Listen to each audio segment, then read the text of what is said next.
it is the last Sunday of the month, which means it is our monthly live stream. And I think this is going to be a really interesting one. We've got a few different topics to discuss. I've got some amazing questions. Some of the things we're going to touch upon are the big news that Carousel of Progress is completely changing. So are Disney updating, retheming, changing too many classic rides? It's going to be one of the topics. We're going to talk about The Mandalorian and Grogu and Toy Story 5. Very exciting time for Disney people in the cinemas at the moment. And also going to talk about the most magical meetups, because we've now got 2 that have been announced, which is very exciting. And I'm going to be answering your questions. And of course, any questions you have, put them in the chat. I cannot wait to hear all of your thoughts and feelings about all of these things. I'm just going to update my laptop so I can see. Hiya, how are you doing? It's lovely to see you. It's so wonderful that you are here. And I hope you're all having a lovely weekend. I'm so glad that it's cooled down a bit, because the heat wave has not been the one. It's been so hot. It's unbelievable. So is it still hot where you are? Is it starting to cool down? It's starting to cool down here, but it's still very humid. Still not fun. So hopefully, fingers crossed, we will all be back to normal. Although apparently it's supposed to start raining from tomorrow for a week. So I'm like, that's good. We could just have something in the middle, but no, we won't. But we might as well jump into some of the stuff. Maybe let's ease ourselves in with some little cinema chat. Has anyone gone to see The Mandalorian and Grogu? Of course, this will all be spoiler free in case you haven't made it out yet. But it's always very exciting when there is a new Star Wars film in the cinema. Like anything, it is always controversial because some people hate it, some people love it. I think what's really fun is Star Wars is famous for sometimes just having fun. It doesn't always have to be about lore and building canon and stuff like that. And I think we know that from The Mandalorian and Grogu, there are so many moments in the series that are just pure fun. So it's very exciting that we were going to have a big screen adventure with Mandalorian and Grogu. And to be fair, I'm like, as long as Grogu's in it, I'll watch him. I could watch like a million hours of Grogu. I think he's absolutely incredible. I absolutely loved it when he met the Anzellans in Boba Fett and they make an appearance in the film. And after seeing it, I was like, immediately, we need an entire series of just Grogu and the Anzellans together. If you don't know who the Anzellans are, they are the people that go, bad baby, no squeezy. It's those people. I need all of it, all the time, 100% of the time. It's just amazing. Hi Jose, how are you doing?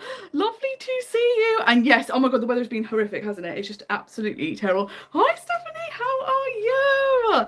I hope everyone is surviving, because it's just been intense, hasn't it? It's just like we are out here. Just, we can't cope. It's horrendous. Particularly when the houses get so hot. Just like, this is awful. But that was also why the cinema was good, because the cinemas are always freezing cold. So it's just like, oh, the relief. And interestingly, one of the topics that people have been talking about, and I'd love to know what you think, a lot of people feel like Grogu is not getting much of a storyline in the sense of like developing. He's kind of staying the same as a character. But it's also that thing of he ages significantly slower than the Mandalorian or anyone. And I'm like, don't people kind of love that? Like, we love him being a baby and we love their relationship, so I don't really know why people are getting fed up with that. I feel like there's just no fun. People are like taking all the fun out of it, and I'm like, I think keep Grogu a baby forever. I would love that. It's so good. Hi Nico, lovely to see you.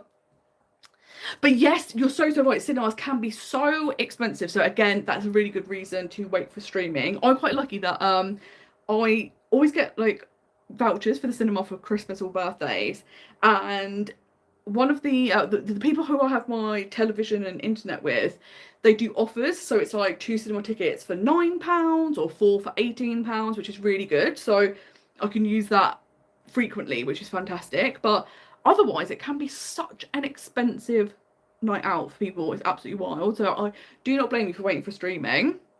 Hi Rob, lovely to see you. How are you doing? You have a fantastic question that we are going to be answering very soon, which is very good.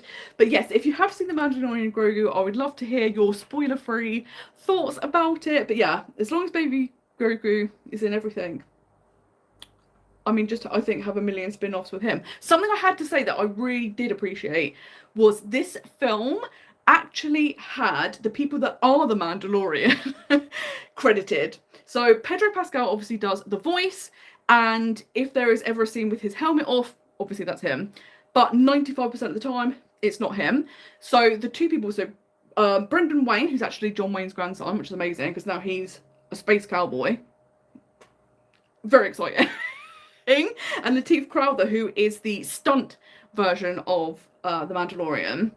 It was so fantastic in the film to actually, at the opening title sequence, they each had their own title card, which was wonderful, and they've been on the red carpet and doing interviews. And interestingly, because it's never really discussed unless you properly follow the Mandalorian, so many people have realised for the first time, they're like, Pedro Pascal isn't in the suit, and it's like, no. I think that I read that all 3 series and the film, less than 9 minutes in total.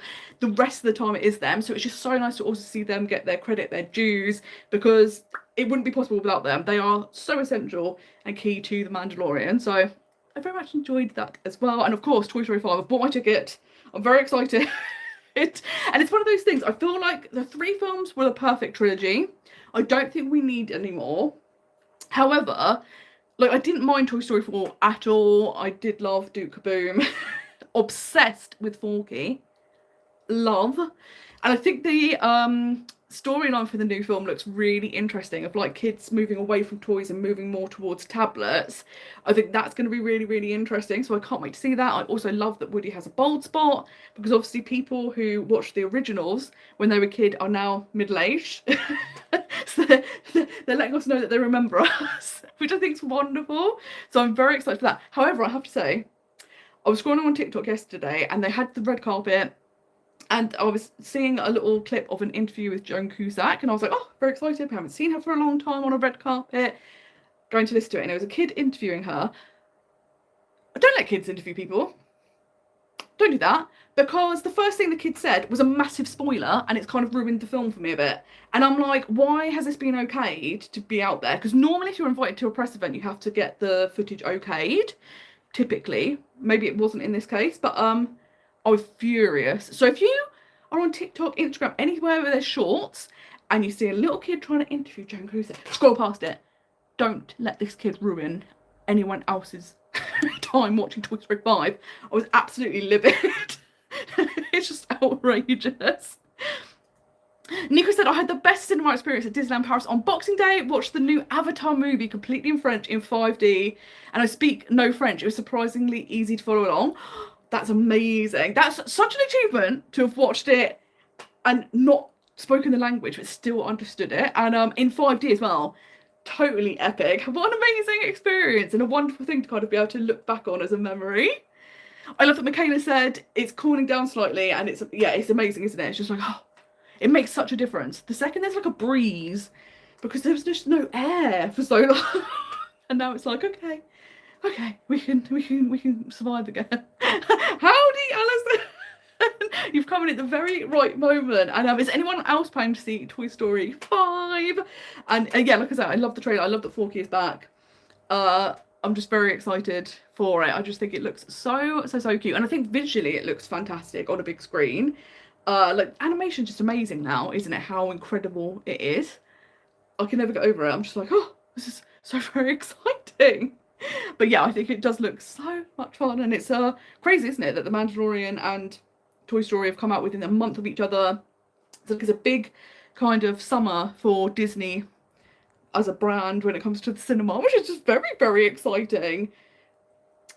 Let's do some questions, especially because both of those, which could be very exciting, which is a fantastic question as well. And you were asking about the fact that Disneyland Paris, we know that they are going to be building a hotel between Newport Bay and the Disney Village. So what do we want the theme to be?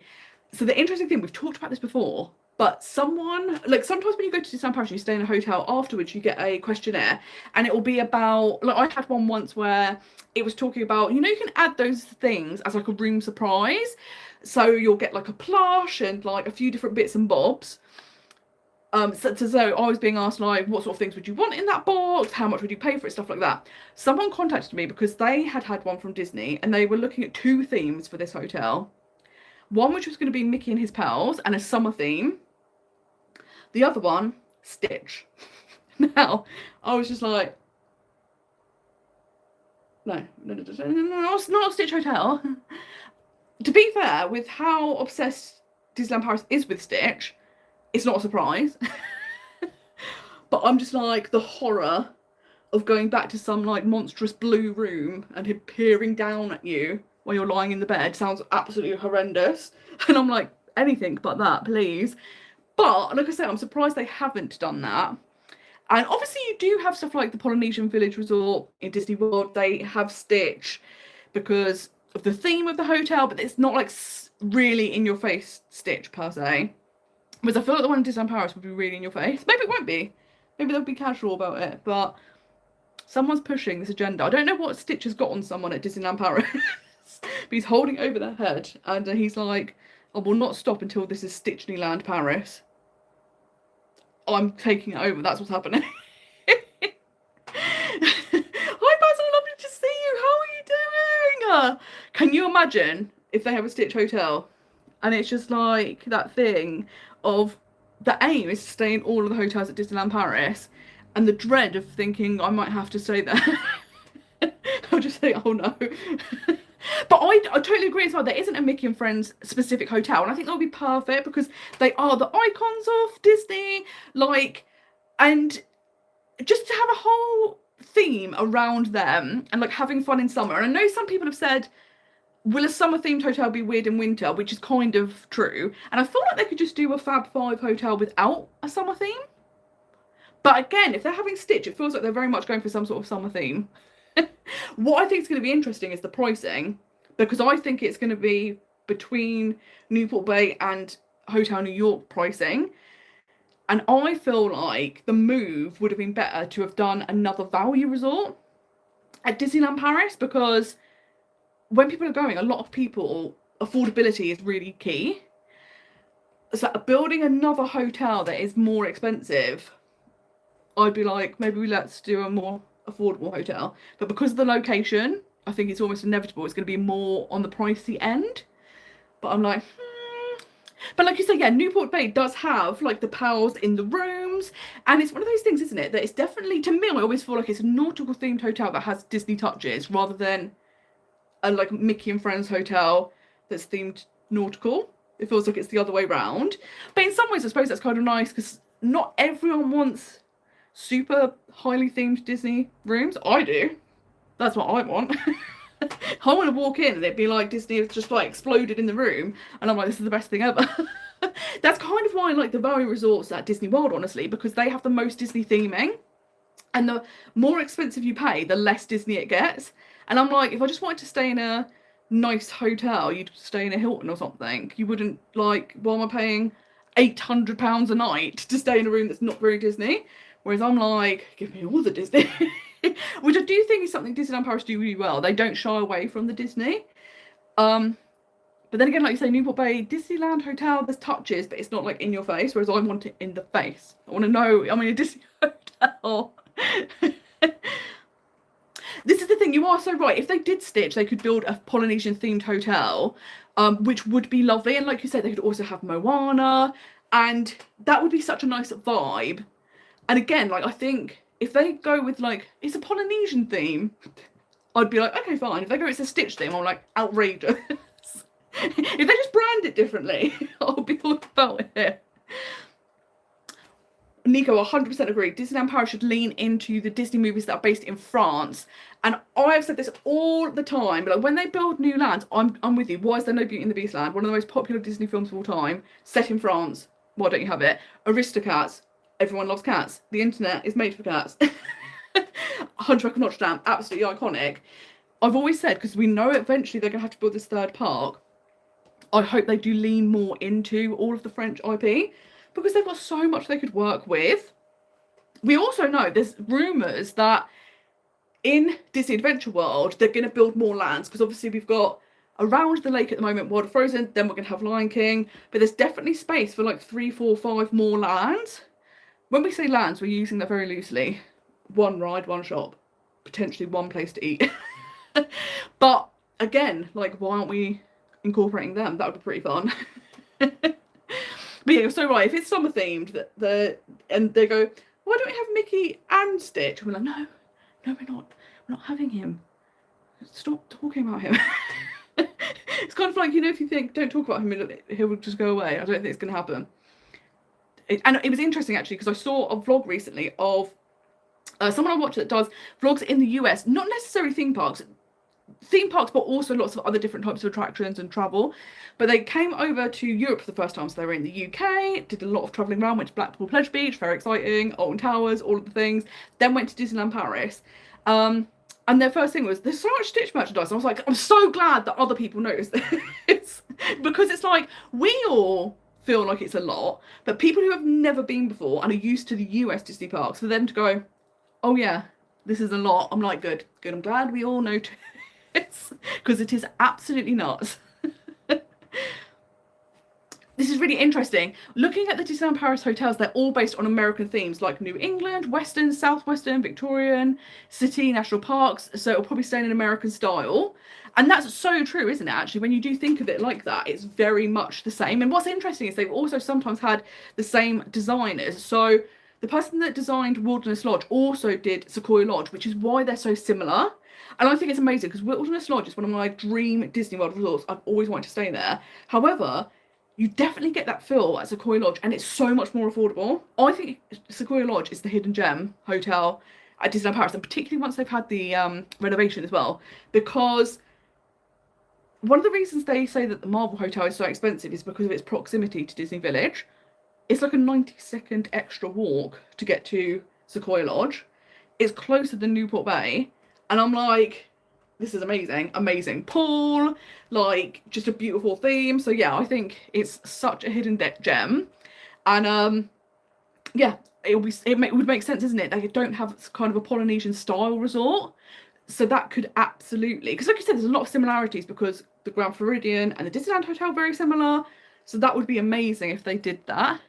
Hi Leanne, lovely to see you. It's so nice for you to join us. I hope you enjoy the rest of this tomorrow. Oh, if I could add any ride to Disneyland Paris, what would it be? Either something new or from another park. Oh, this is so hard, isn't it? Because there's so many good... Like, the thing is, I'm obsessed with Tron. And it's so difficult to, like, not immediately be like, I need Tron everywhere. Because I'm obsessed with Tron. But it's also that thing of wanting a ride that would fit into Disneyland Paris. Or if they did, like, a land expansion, that it would be, like, a really good addition. But I'm trying to think of rides that they already have. Because it's the thing, I'm like, which ones do I like? We can't just add the things I like. But I do, like, I think the downside with Disneyland Paris is it always is underfunded. So when there was talk about there's going to be a Galaxy's Edge, incredible. That would be amazing. We're not getting Rise of the Resistance. They would never invest that sort of money into it. So again, it's like, oh, if we're going to get it, but it's going to be like a half, like, formed version, don't do it. But I kind of agree. I actually think it would be amazing to have a Beauty and the Beast ride. I know the one in Tokyo looks absolutely incredible. So, you know, I'd be happy if they just wanted to drop that, just cut and paste, pop it in. I think that would be absolutely incredible, because it drives me mad with it being in France, as we've said, that they don't do more with it, because it's so iconic. And the merch they could do, it's just outrageous. And I think that would be really, really fun. And of course, you could then Be Our Guest as a restaurant. They need to do this immediately. Like, oh, it would just be so good. It would be so good. And can you imagine, like, the draw that would have as well? Like, the appeal to people that are thinking, like, oh, maybe I'll go to Disneyland Paris. If they open a Beauty and the Beast themed section or land, it would be incredible. I would love that as a hotel. Could you imagine if they made Beast Castle into a hotel? That would be amazing. The one we're all waiting for is a Tower of Terror hotel. And I would love it. But I suppose they're kind of worried about, we don't want to scare people. Whereas I'm like, I want to be scared at the hotel, please. I want the creepy bellhops, please. That would be absolutely amazing. But I do think something Beauty and the Beast would be iconic. And they've done it so, so well in Tokyo. But you would also have the opportunity to do something new. And this is something I think is going to be a great topic to discuss. So I'll float the idea now and we can talk about it at any point. Are Disney retheming too many classics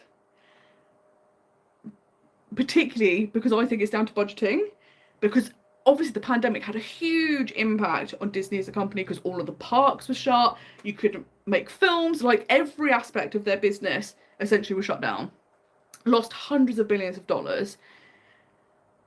And I think they're wanting to compete particularly with something like Epic Universe and Universal, but they don't necessarily have the funds to do so.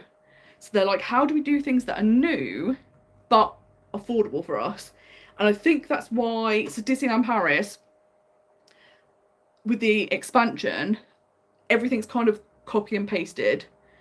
So World of Frozen is identical kind of to Hong Kong, just a bit smaller because you don't have the roller coaster. The Tangled ride, unbelievably cute, but it's a teacup ride with different theming. The Up ride is going to be a swing ride, so again, it's a ride that you can kind of just drop in and you just theme it. Is that what's happening? And now we're seeing stuff like Carousel of Progress being completely destroyed. Like, I think it would be, my personal opinion is, I would like Disney to keep some of the classics because I feel like they do add so much to the park, and it gives you that like old school Disney feel as well as links to Walt, but build new things as well. But Disney seem very avoidant to build new things in Disney World. It's more retheming, and the announcement got a lot of reaction. And I think part of it is the fact that back to back you've had a lot of rides rethemed. So obviously Grand Avenue, where the Muppets was, that's being changed into Monsters Inc. Rock and Roller Coaster is now Muppets, to try and like appease people that were really upset that the Muppets were going. They're like, we're just moving them, but obviously it's a completely different attraction. Dinosaur gone, being rethemed to Indiana Jones. Obviously there was that controversy years ago when Splash Mountain got rethemed to Tiana, although I do actually think that's done super well. But it feels a bit like these are decisions being made based on finance rather than creativity, because I feel like what they should really be doing is building new rides or expanding land. And we know that with Villains Land that's supposed to be happening. But everything else is basically just a retheme of something that already existed.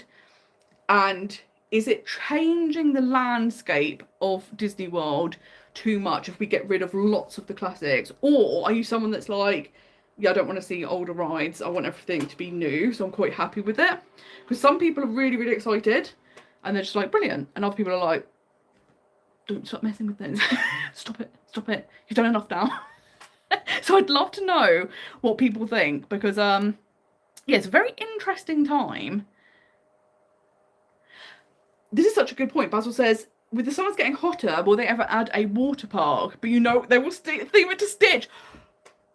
The fact they haven't already done that is wild, isn't it? Because like you say, in the summers now, it gets so hot and we have so many heat waves. It's not just one. This year, it's been very early. Normally in May, we aren't getting these sort of heat waves. But they could absolutely do that. And that could be something that could be really amazing, actually, at Disneyland Paris. But 100%, it will be Stitch themed. You know it, you've got it right. I'm sure right now Disney, someone's hearing this at Disneyland Paris and they're like, we haven't thought of doing this. So very soon it will happen. I love that so many people love Sequoia Lodge. Alison says Sequoia Lodge needs aircon in the summer, and I think that's the thing. I think with the renovation they will be upgrading all of that. Because yeah, it does have aircon, but it's not always the best. It's not always the strongest, which is not great. But Rob says, think of the American style. A New Orleans hotel would be great with Princess and the Frog theme. That is what I would love. New Orleans is one of my favourite places I've ever been, and Princess and the Frog is one of my favourite Disney movies. So having the combination of the two, I think, would be fantastic. And again, that would be a really nice, I think that would make sense for a higher end hotel. I think how it would look visually would make sense that actually it'd probably be a more expensive hotel. And again, it kind of does have those ties to France as well, which would be incredible. And I think that could be so much fun. So I would love that. Oh, but I love that we've also got a question from Marie. What are your thoughts on the Carousel of Progress update? And I think this is the thing. Like, I love Carousel of Progress, and I was so shocked at the announcement because obviously that they'd said we're adding Walt Disney, and you think, oh, wonderful. At the beginning, instead of it just having the logo of the ride, you were going to have Walt introduce it. Brilliant. And then you get to see throughout the time. And the thing is, I think it is important to remember way back when, because I would argue that the difference that you see in the progress in the current version of Carousel of Progress is much greater than what you were going to see with the update, because it was like they didn't have electricity, they didn't have freezers, they didn't have air conditioning, they had sarsaparilla, it wasn't called root beer, it had a better name. That's something else I'd like to talk about. Whoever rebranded sarsaparilla to root beer is the biggest downgrade in name I've ever heard in my entire life. I think, yeah, the scenes show a much greater progression, whereas I feel like this new one is going to be like, oh, computers were so big that only NASA had them. Oh, look, people have computers in their homes now. Oh, phones are now in people's pockets. Oh, computers have ruined everything. That's what's going to happen. It's just going to be computer, small, computer, ruin. So I think it'll be interesting. And I know they're saying that, a lot of people are saying that they need to do progress so that kids can kind of learn about history in the past, in like the 80s and stuff. But I'm like, yeah, but they could also learn about like actual history from like we did from going with Personalised Progress. I think the problem is they don't have no way of kind of expanding it. It is what it is. I would like if they did Carousel of Progress 2 next door. You know, like Dumbo has two next to each other. I would love it if they did that. And they were like, and now we're carrying on. Because yeah, how often are they going to keep updating this now? Because, you know, people are talking about it has been updated before, as in the end scene was changed slightly and some of the narration was changed. But this is a complete transformation. So is it going to be like every 30 years they're going to change it? Are they sticking with this for 50 years like they have? Or what's going to happen? So I think it'll be interesting to see. I wish they weren't changing. The thing I'm most upset about is the song. Because the reality is that I hope they keep the song. It's definitely going to be a different version. Because the music and the way it's sung is for each scene and that time period. So it's definitely going to be different, which obviously means you're going to have different voiceover artists. They better keep Rover the dog. They don't have Rover the dog. I'll be very upset. So there's things that I think they will keep. If they have a completely different song and it's some sort of Justin Bieber pop version, I'm going to be furious. Like, to the point where it'll be like, what's the point in going on this ride anymore? And I think that's the thing. All rides will have fans and people that don't really enjoy it. So you're always never going to please everyone. But I do fear that Disney World are thinking short term, because we don't have the money to be building new stuff and competing on the same level as Universal. We need to be doing something.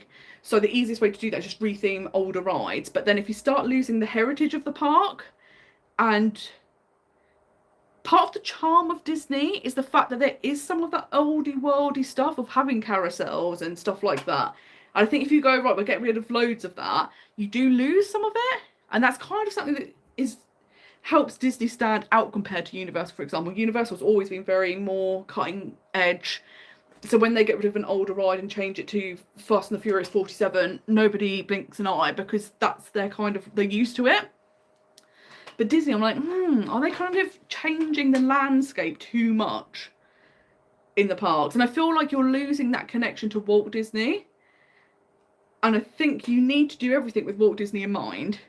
Because once you start taking Walt out of the picture and you just look at Disney as a corporation, you're going to start making wild choices.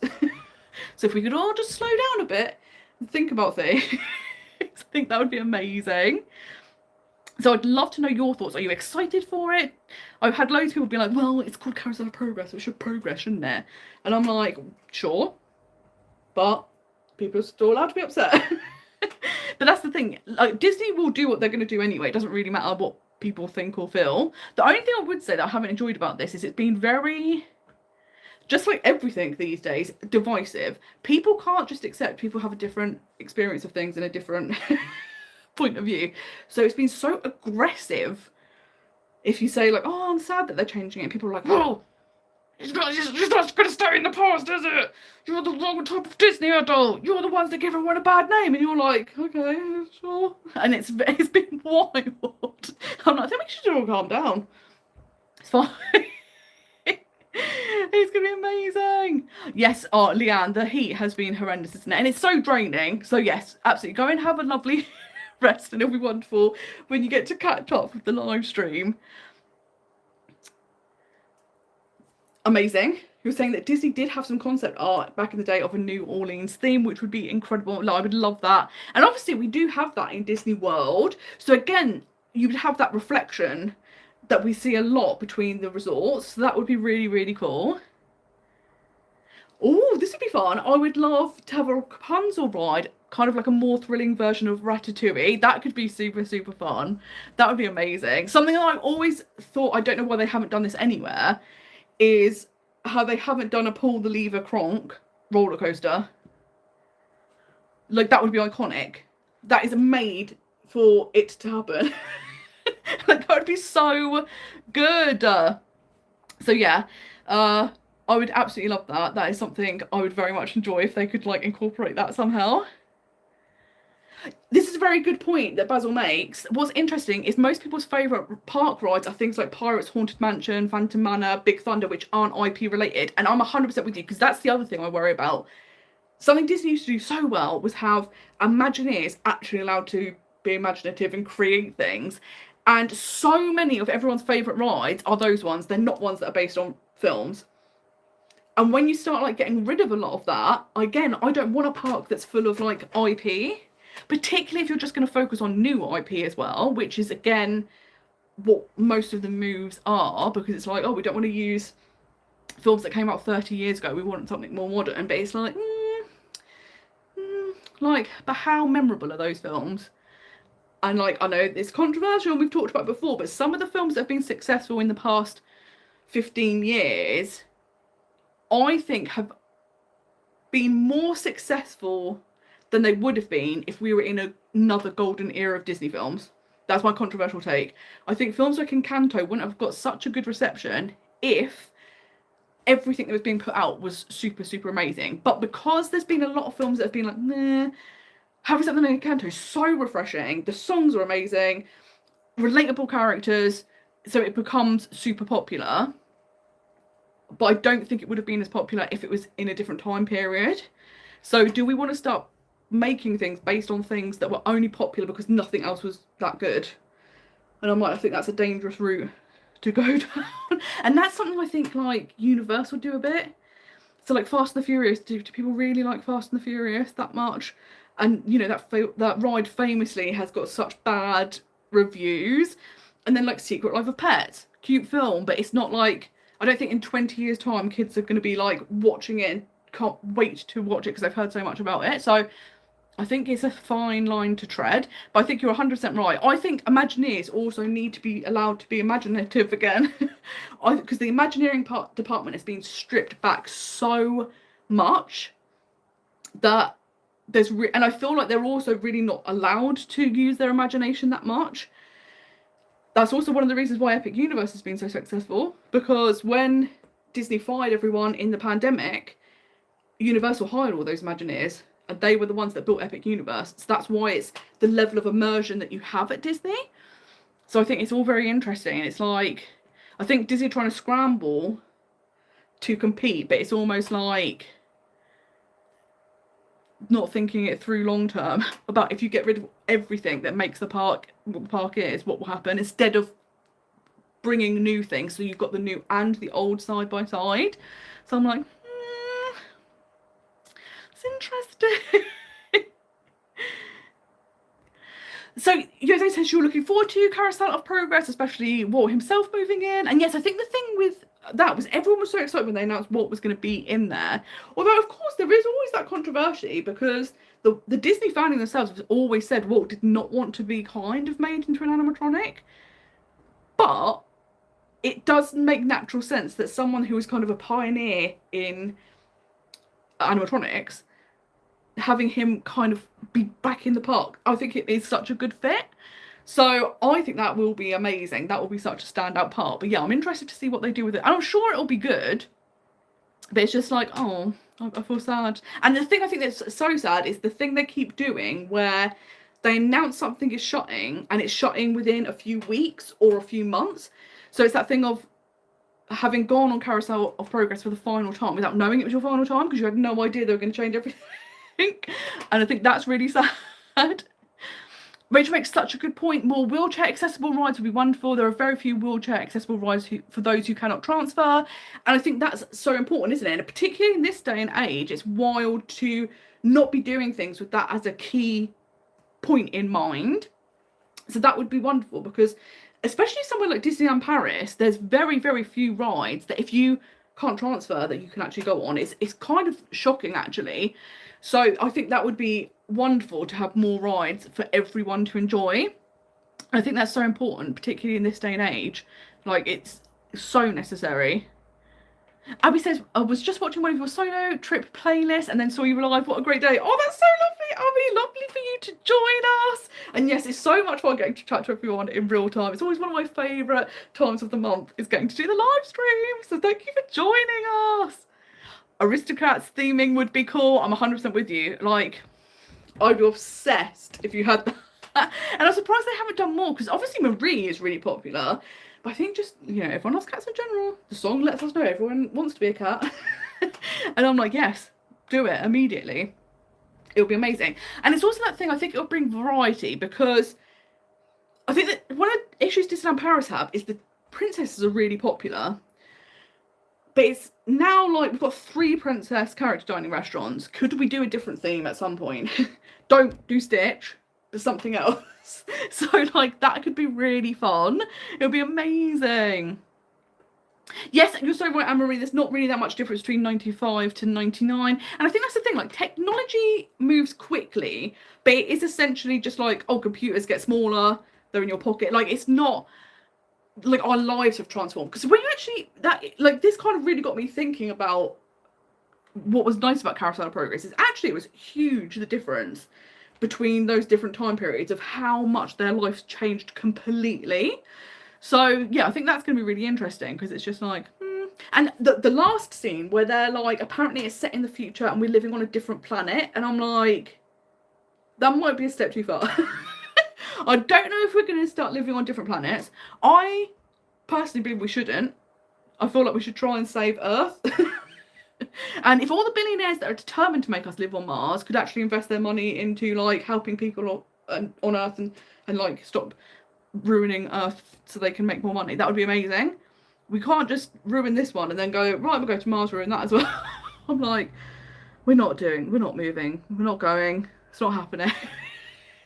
So I think that's going to be really interesting, that the final scene is going to be set really far in the future of like, are we going to live somewhere else? Not even here, different planet?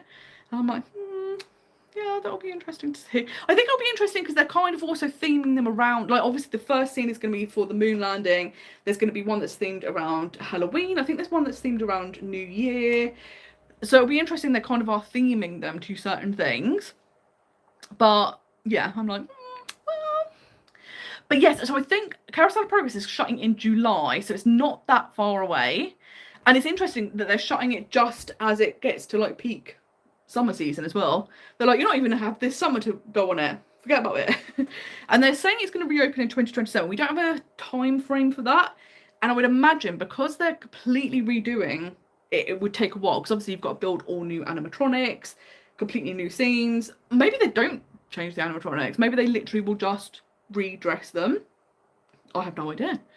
But it's interesting. It's even stuff like, I feel sorry for the people that voiced the people, because it's not going to be them anymore. I'm like, don't do stuff like that. And it's so silly how I don't think non-Disney people get like attached to voice artists, but it's stuff like, recently we had the man who does the voiceover for the iconic monorail message and also is the narrator for Happily Ever After passed away, and I was just like, oh my god, this is so sad, because like he's such a big part of people's trips.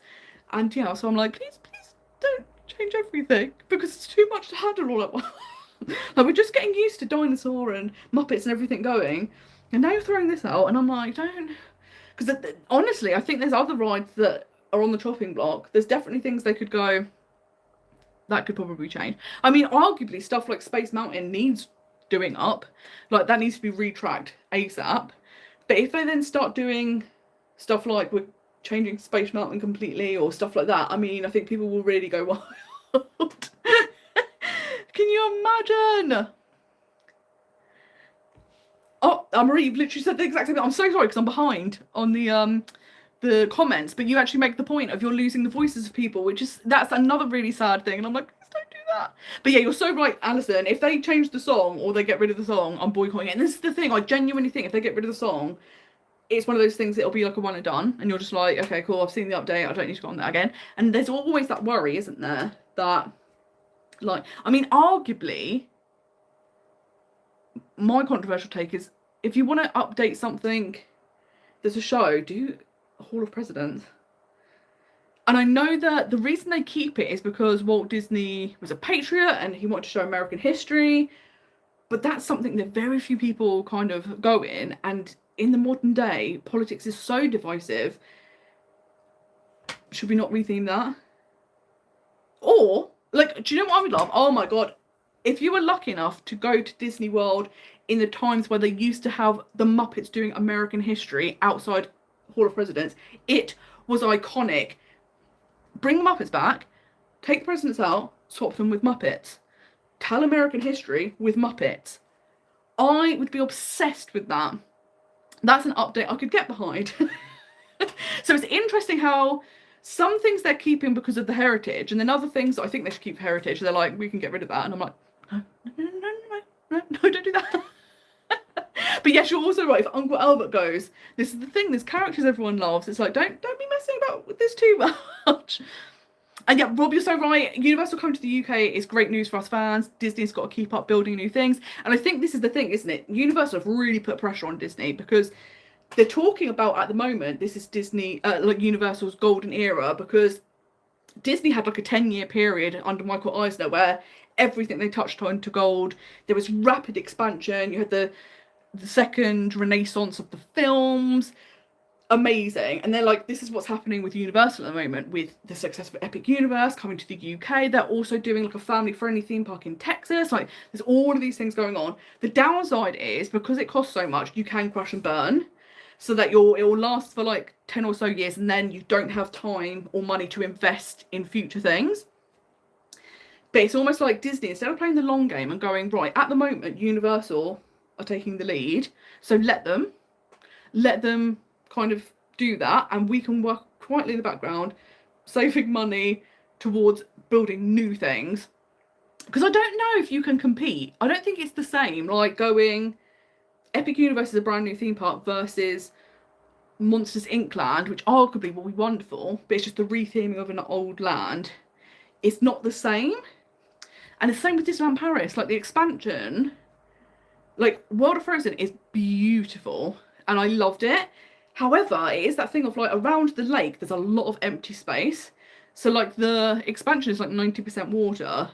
And you're like, okay, that alone is not going to compete with a whole new theme park in UK. So, I think you're so right. It does push Disney to build. And it's great for fans, because it's like, okay, like, it's great to have healthy competition because we kind of benefit overall. But I think Disney at the moment, because they don't have the money, are making interesting choices. So yeah, I think it'll be interesting to see how it goes. But I'm very excited for Universal in the UK, and I also can't believe how quickly it's gonna kind of come about, which is just so exciting. Yeah, as I said, I think the parks first will do a lot of retheming to get some more money in the bank before they will make brand new rides. They're experimenting with prototypes that will take a long time to see. And I think that's the thing, isn't it? They kind of want to be able to offer new things now, but they might need to do that on more of a budget before they can expand. So yeah, it's interesting because it's like inevitably some things are gonna change. But I think because there's been a lot of things changing quite quickly, a lot of the classics being rethemed quite quickly back to back, people haven't like caught their breath. They're like, hang on, I can deal with one or two, but this is too much now. It's just crazy. It's just nuts. But yeah, thank you, Anne-Marie, you've given the actual date. So it's the 5th of July is when Carousel of Progress will be shutting. So yeah, like you say, it's like 5 weeks, 6 weeks. So people really do not have a lot of time to kind of get there for a fun time. Actually, this has got me thinking about something, because then I started thinking about all of the attractions throughout the years that I've loved and have lost. And I was like, something I would love, if they're going to force this upon us, is I think they need to do a merch range of all of the beloved rides that no longer exist.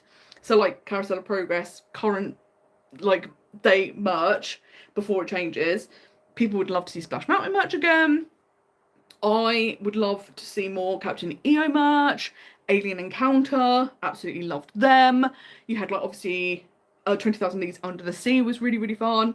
I also loved they had the, I think it was called the Skyway, which was the like the original kind of Skyliner, but over Magic Kingdom. There's been so many things that have kind of gone, and I think it was so fun if you brought a line of merch out for all of these rides that people love. Maelstrom. I'm like, there's so many things they could do, and I would love that. Because I'm like, if we're going to get rid of things, at least keep the merch. It's like, me and my friend Liz went to Chessington last year, and I used to love Professor Burp's Bubble Works. And then over the years, they've changed it to different things. It's now the Gruffalo. Cute ride, but it's not the same. However, they still have Professor Burp's Bubble Works merch, and I'm like, that's the way to do it. Because the people that love the nostalgia, they want the merch, and then you can still make money off of their nostalgia. So that would be my idea. Do a whole range of merch of things that no longer exist, and people would lap it up, I think.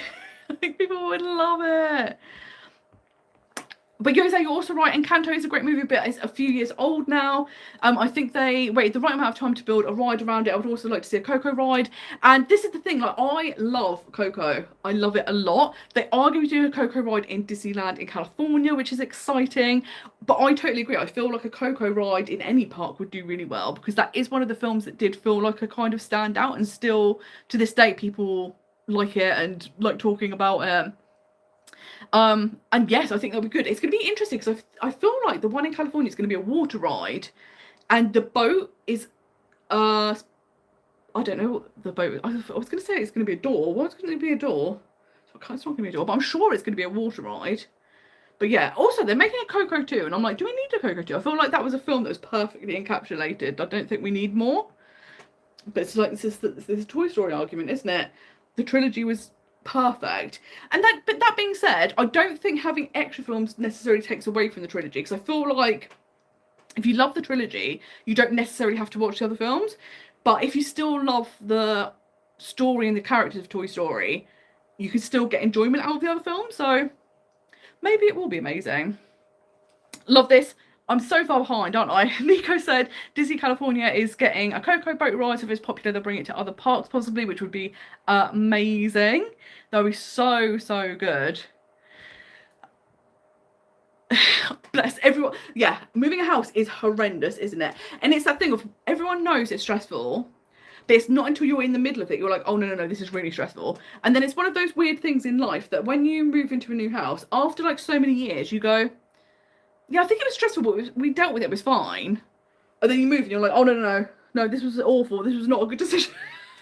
So I hope you're settling in well.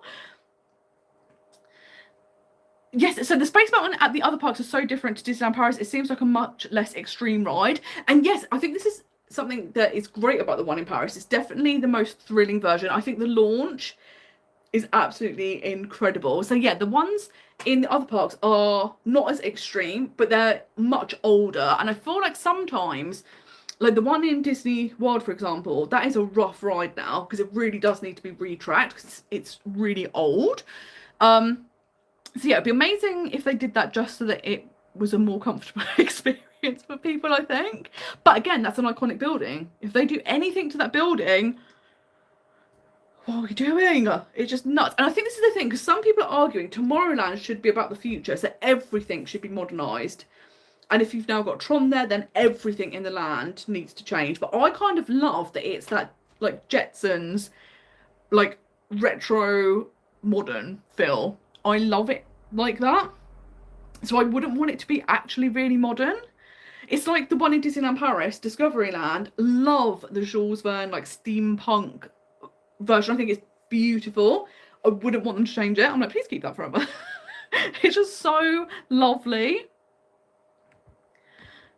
But yes, the Muppets, oh my god, by the way, you missed out. They used to have, like, in the buildings next to Hall of Presidents, they'd open the windows and the Muppets would come out and tell you the history of America, and each show was like a different part of American history. So if you saw it throughout the day, you weren't seeing the same story over and over again, and it was absolutely hysterical. It was so funny, but also like educational, and I'm like, please just do that.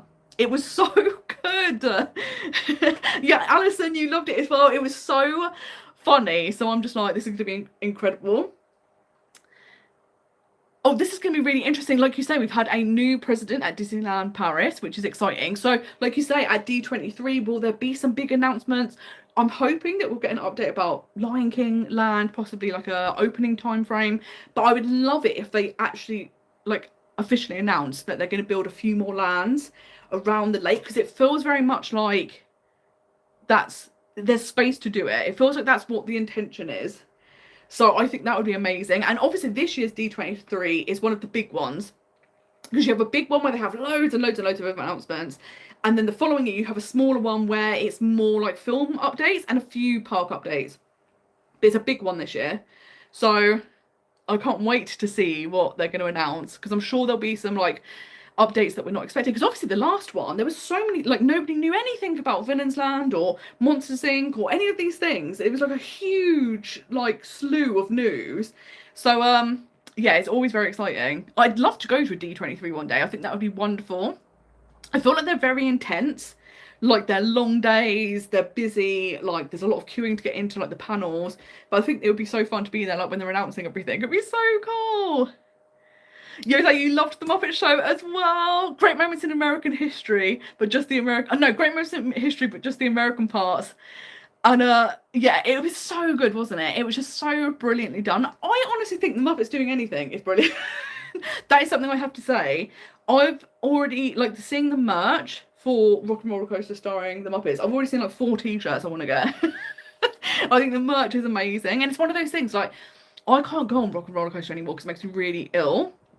And it used to be one of my favourite rides. But I'm hoping, what I'd like to do, I think you can probably do it, is go, well, I don't really want to queue for hours, but I'd love to go through the queue to see the pre-show and then go through the chicken exit to get to the shop. And I know they definitely have a chicken exit because I've seen people use it before. So I think that's what I will do. That would be amazing. Oh, you watched the Muppet Show back on YouTube? Oh my god, I need to go and do that now as well. Not during the live stream, but I will do that because it's so fun, isn't it? I'm so glad it's being captured. And that is something that is wonderful. The great thing is now, especially with YouTube, we're always going to be able to go and watch Carousel of Progress. And like I was saying, I love Captain EO. You can watch Captain EO on YouTube. I actually think it would be really good if Disney, you know, they've started doing like POV rides, so they've got like Tiana you can watch. They could do that for if they know a ride is going to change significantly or go, they could do that. Or like Muppet Vision 3D. I know it won't be in 3D, but you could put that up on Disney Plus. Captain EO put on Disney Plus. Like all of these things, just give the fans what they want. And it doesn't necessarily mean bringing it back into the park, but having a way for them to be able to watch it, I think would be amazing. Yes, Alison loved Maelstrom, and it was such a fun ride, wasn't it? It was so good. And I do actually find it interesting because when they decided to turn Maelstrom into Frozen, Frozen hadn't even come out. And they were not expecting Frozen to be a success because obviously they were having a bit of a slump. And they were just like, oh, but they were like, it would fit in the Norway theme. It could be an update. We'll go ahead with it. And then this film was huge and they were like, oh my gosh, like it was perfect timing that they actually did that. But I think it was amazing that they kind of took a punt on it and they were like, well, let's hope for the best. I'm like, that's incredible. Yeah, but Basil, Bubbleworks did smell amazing. It's so good. Like, oh, it's so good. And I love that you can still get Professor Bubblework. You can get him as like a plush and there's like an amazing t-shirt, and yeah, it was so good. That's something, because I hadn't been to Chesington for a long time. They had amazing merchandise at Chesington. I was like proper on board. It was so good. And yeah, Stephanie also loved Professor Bubble Works. It was such a fun ride. And again, it was one of those originals. Whereas now everything gets switched to IP. And I'm like, I think we've got to stop with this, guys. Like, we need creativity again. We can't just have IP for everything because we're going to run out of IP. Like, we've got to change. Alison, you also love the Muppet merch. It's incredible. My favourite Muppet is Beaker because I'm obsessed. This noise is so funny to me. That I'm obsessed with him. So the fact that they've got a Beaker and Bunsen t-shirt, second I saw that, I was like, 100% need this. I also love Statler and Waldorf, the fact they've got merch. I'm like, this is what we need. And I'm glad to see them doing more with the Muppets, but I feel like, you know, they did that one-off special over the new year. And again, it got really good, like, acclaim. People loved it. They need to do more with the Muppets. The Muppets are, like, timeless. They're just so good. But again, I think people worry, like, one of the reasons the Muppet, like, Vision 3D was so sad was that it was Jim Henson's legacy project. It was the final thing he worked on before he passed away. So it always feels sad when you lose that connection to someone. And same with Carousel of Progress and Walt. So you kind of feel like you're losing that connection. You're like, like, I know we can't live in the past. But I'm like, I don't know. I kind of want to keep some things as nostalgia. I think you're so right. The problem with Tomorrowland is that it's always been stuck in a certain time of its own. And that's the thing, isn't it? Like, Tomorrowland is very much of that, like, the Jetsons, that's how I always think of it, as being that kind of retro futuristic feel. And I kind of love that, honestly. I think it's such a cool design. You know, like when you get furniture, it's kind of like that. I think it's lovely. But it's also that thing of it is very much, ironically now, even though it's like retro futuristic, it feels more retro than futuristic. But I'm not even kidding, guys. If they change the People Mover, I will literally go spare. Now, the good thing is, I don't think there's really anything they could do to change the People Mover, apart from close it down. And if they close it down, that will be the end of days. But there's things that I feel like they could update. Like Tomorrowland Speedway, I think if they updated that, people would be like, oh, brilliant. It's not so rickety. It's not so smelly. I feel so sorry for the cast members that work there. And I don't know how they don't have a permanent headache, especially with the noise as well. Like, that could absolutely be modernised. And like, no, we're not going to do that. We're just going to take the Carousel of Progress and we're going to change it to the Carousel of slightly different progress with computers thrown in the mix. This is a good question, Alison. Is Space Mountain old and rickety, or are we? And I think it's a mixture of both. That's the thing, isn't it? When you start going on rides, you're like, this is painful now. And you're like, is it the ride or is that me? But I definitely feel like, yeah, that track is wild. Like, it's been around for a long time and you really feel it, don't you, with roller coasters if they haven't been retracked. You're like, oh, okay. So I think that could be amazing. But then look at Japan. Tokyo have got rid of their iconic Space Mountain room. The like dome thing. They did it. They actually committed and did it. And I'm like, well, don't ever do that because it's too iconic. I won't know how to cope. I'm like, there's too much change happening, guys. There's too many bad things going on in the world, and I can't cope with these things as well. I was almost dying in a heat wave. There's everything's terrible going on, and then now you're telling me this. I can't cope with any more bad news. But you're so right. Tron feels a little bit out of place, and I do agree because where that is super futuristic, it is kind of weird, and I think it's good this like at the back of Tomorrowland, because it kind of can get away with it a bit more. Whereas if it was a more prominent placement, you would be like, well, why is this super modern right next to this? So that is a very good point. And yes, you're so right. Disneyland Paris Discoveryland seems to solve this issue of the world of tomorrow imagined by those of yesteryear, like Jules Verne. And I think you're so right. Like, it worked so well there. And obviously, there's always been this talk about Galaxy's Edge was apparently going to go into Adventure World. Then it got scrapped. Then there was this kind of talk about people had seen Imagineers in Space Mountain and they were going to then build Galaxy's Edge behind Discoveryland, which I actually think would work way better because you'd go from that kind of steampunky version of the future into like space version. And I think that could work really well. Also, it's been 20 years since we've had anything new in the main park at Disneyland Paris. So that would be amazing. But again, the downside, I think, is we would get Smuggler's Run. We'd never get Rise of the Resistance, which would be such a shame.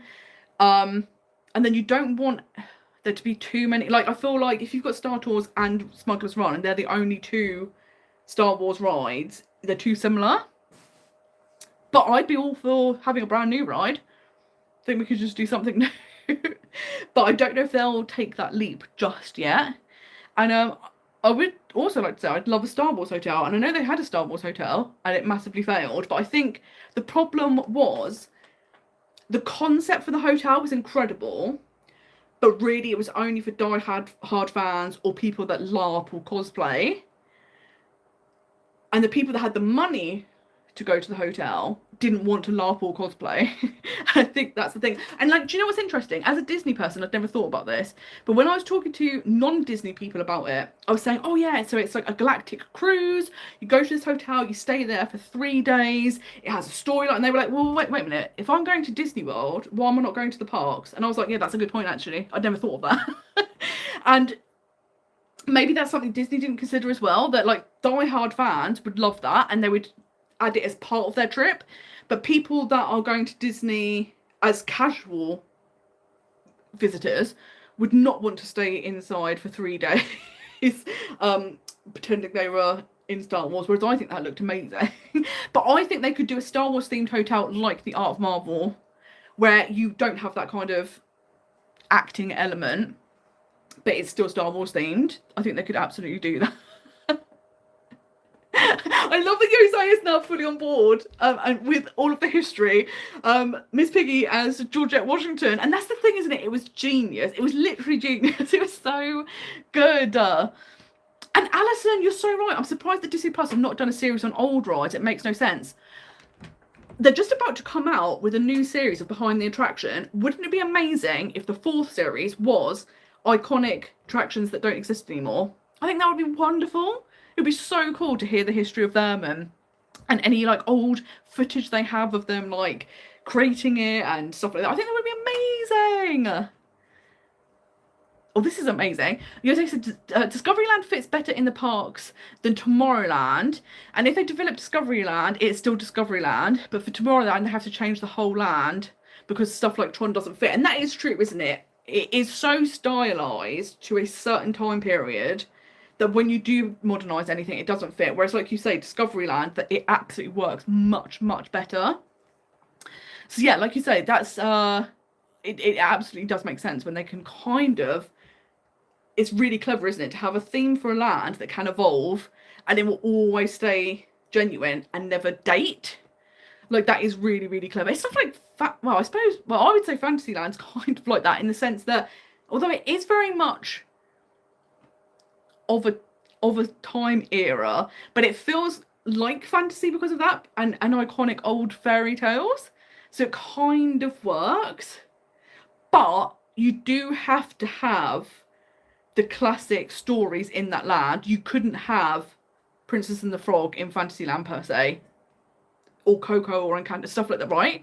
It wouldn't make sense. So yeah, again, so maybe that also is very much of a time period. And it's a good thing they had loads of old films, because otherwise, what are they going to do? Oh, thank you so much for asking about my shoulder. The good news is the shoulder itself, the pain is much, much better now. So that's fantastic.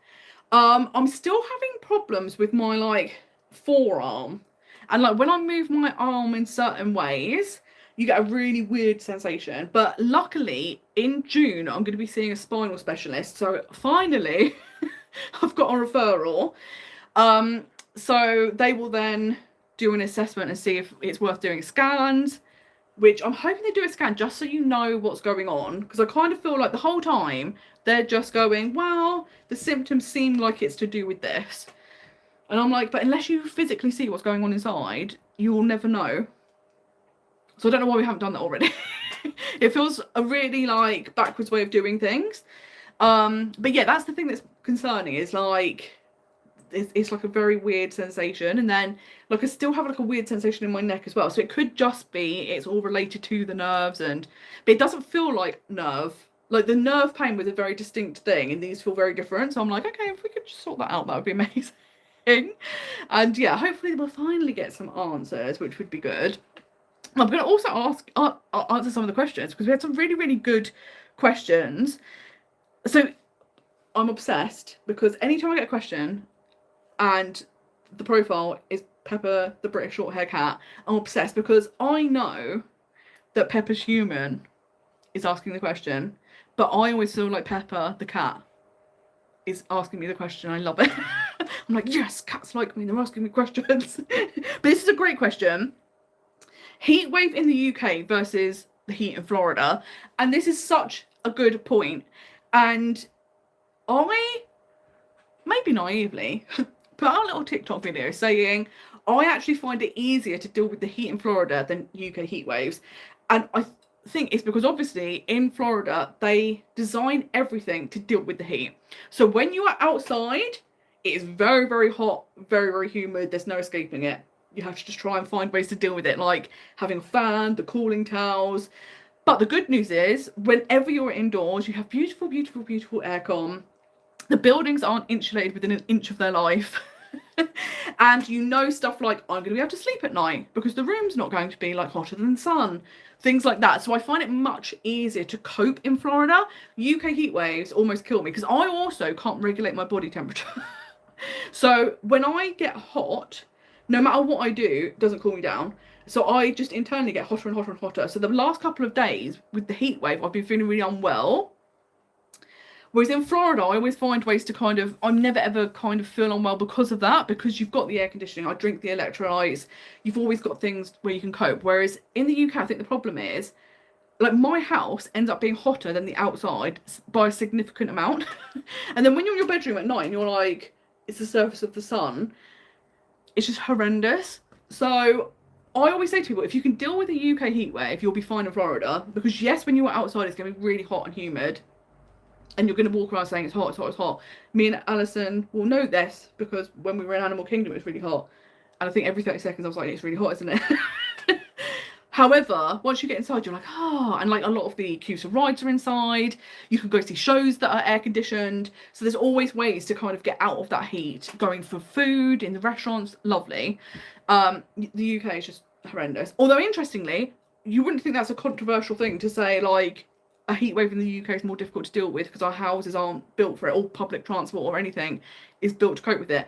The amount of American people that came after me going, you're wrong, you don't know what you're talking about. And I'm like, yes, I do. I live in the UK and I've visited Florida in the summer. That's the time I go. And I know it's really hot and it's still easier to deal with it. And people going to bed. But that's the thing with the internet, isn't it? You can't say anything without people being like, there's no just disagreeing with people anymore. It's like vicious. You're like, okay. So the Carousel of Progress announcement, people were going absolutely spare. And you just go, it's okay, people can have different experiences and opinions. We don't have to all go absolutely doolally. It's just wild. So you think, okay, well, we'll backtrack on that. But you said, I agree that the heat in Florida is better to handle because of the air conditioning. And when I'm home in a heat wave, I'm working in a uniform and it's really hot in summer and cold in winter. And that's the thing, isn't it? And I mean, I don't know if it was the same in Netherlands or other places in Europe, but in the UK, we literally had a week of rain and hailstones, and then immediately went into a heat wave. It went up like 20 degrees in the space of like a day and a half or something. It was ridiculous. And then from tomorrow onwards, it's supposed to rain for a week. So it just goes from one extreme to the other. And you're just like, this is ridiculous. But again, like you say, if you're wearing a uniform, absolutely horrendous. Using public transport with no kind of ventilation, horrendous. Being in your home and it's roasting hot, horrendous. It's absolutely nuts. But yes, Netherlands was the same. And yeah, it's so difficult, isn't it? It's so hard. Hi Sarah, lovely to see you. Thank you so much for joining. But yeah, the good news is Pepper the British short hair cat.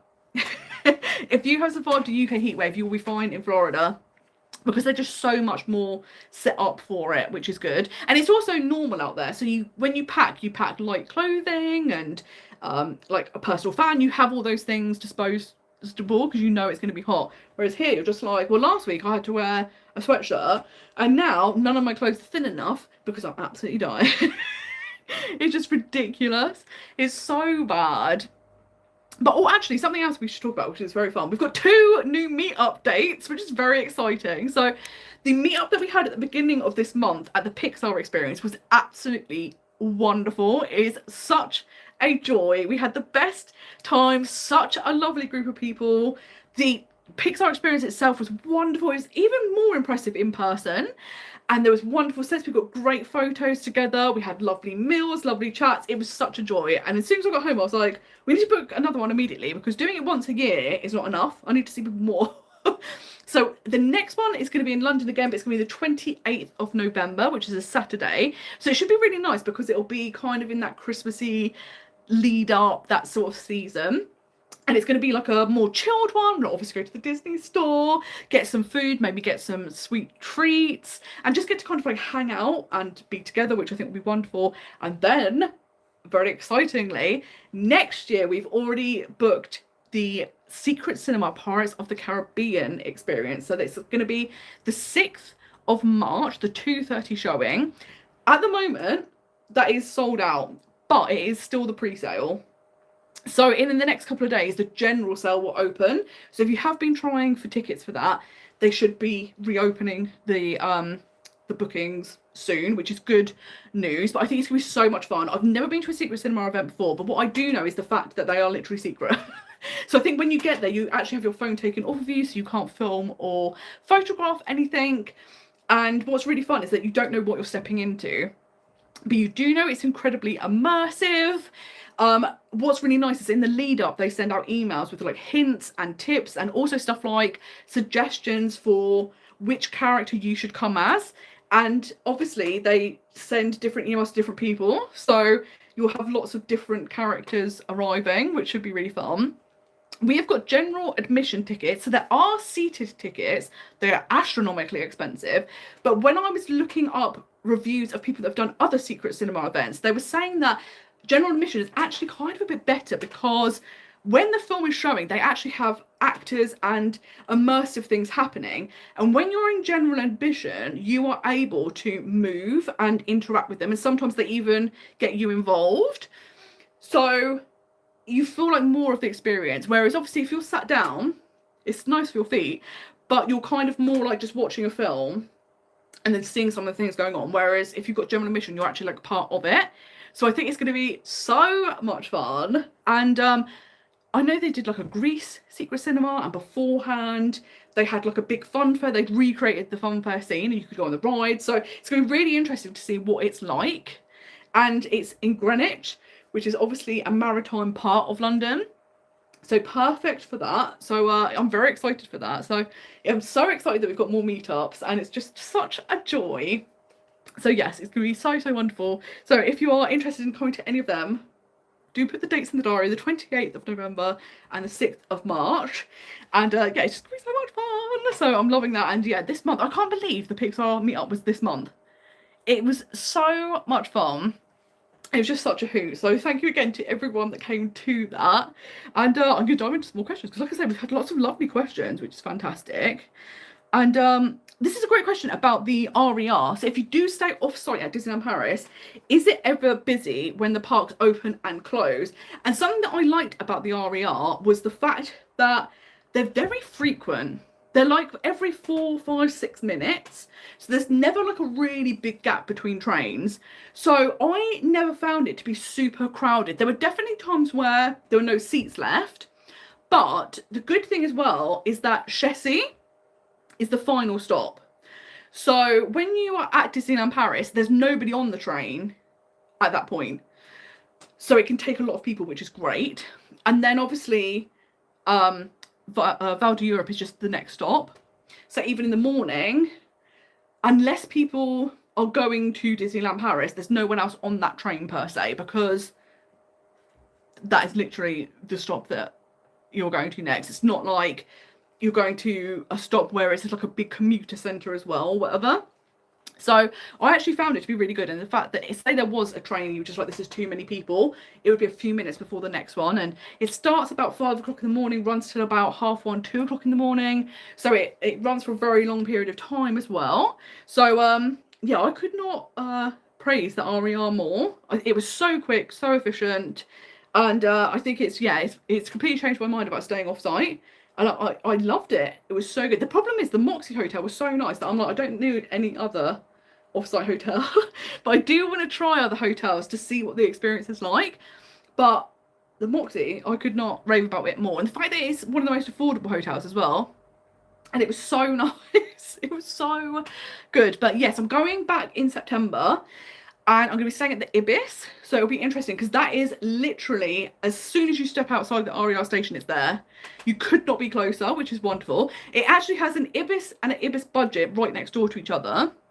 The Ibis itself, I think, worked out like £20-30 more. So I was like, oh, per night, it's like £10 extra. And your rooms are a bit bigger, a bit more comfortable. So I was like, oh, for the sake of, you know, not very much money, I'll try that. I also really want to try the Resid Home, which again is kind of opposite the train station, and those rooms are much bigger. They have a kitchenette. The rooms look a little bit more dated. However, the fact that you get so much more space and a kitchenette, I think makes it amazing. And those hotels are all kind of the most affordable in Val d'Europe. So absolutely wonderful. And I think it's interesting because the train station, there's two exits. So the exit that I was going to, you have those 4 hotels. And then the other exit, you have the mall, which has all of the shops, the restaurants, etc. But the hotels at that exit are much more expensive because of it. So I'm like, for the sake of being at the other exit, wonderful. Like, I'll take the cheapness. It's so good. But yeah, I'm very, very excited for it. Hi Zoe, how are you doing? It's so wonderful to see you here. And it's so wonderful. You're going to Disneyland Paris so soon. 3 days time is absolutely wild. So I hope you have the best time. I cannot wait to hear all about it.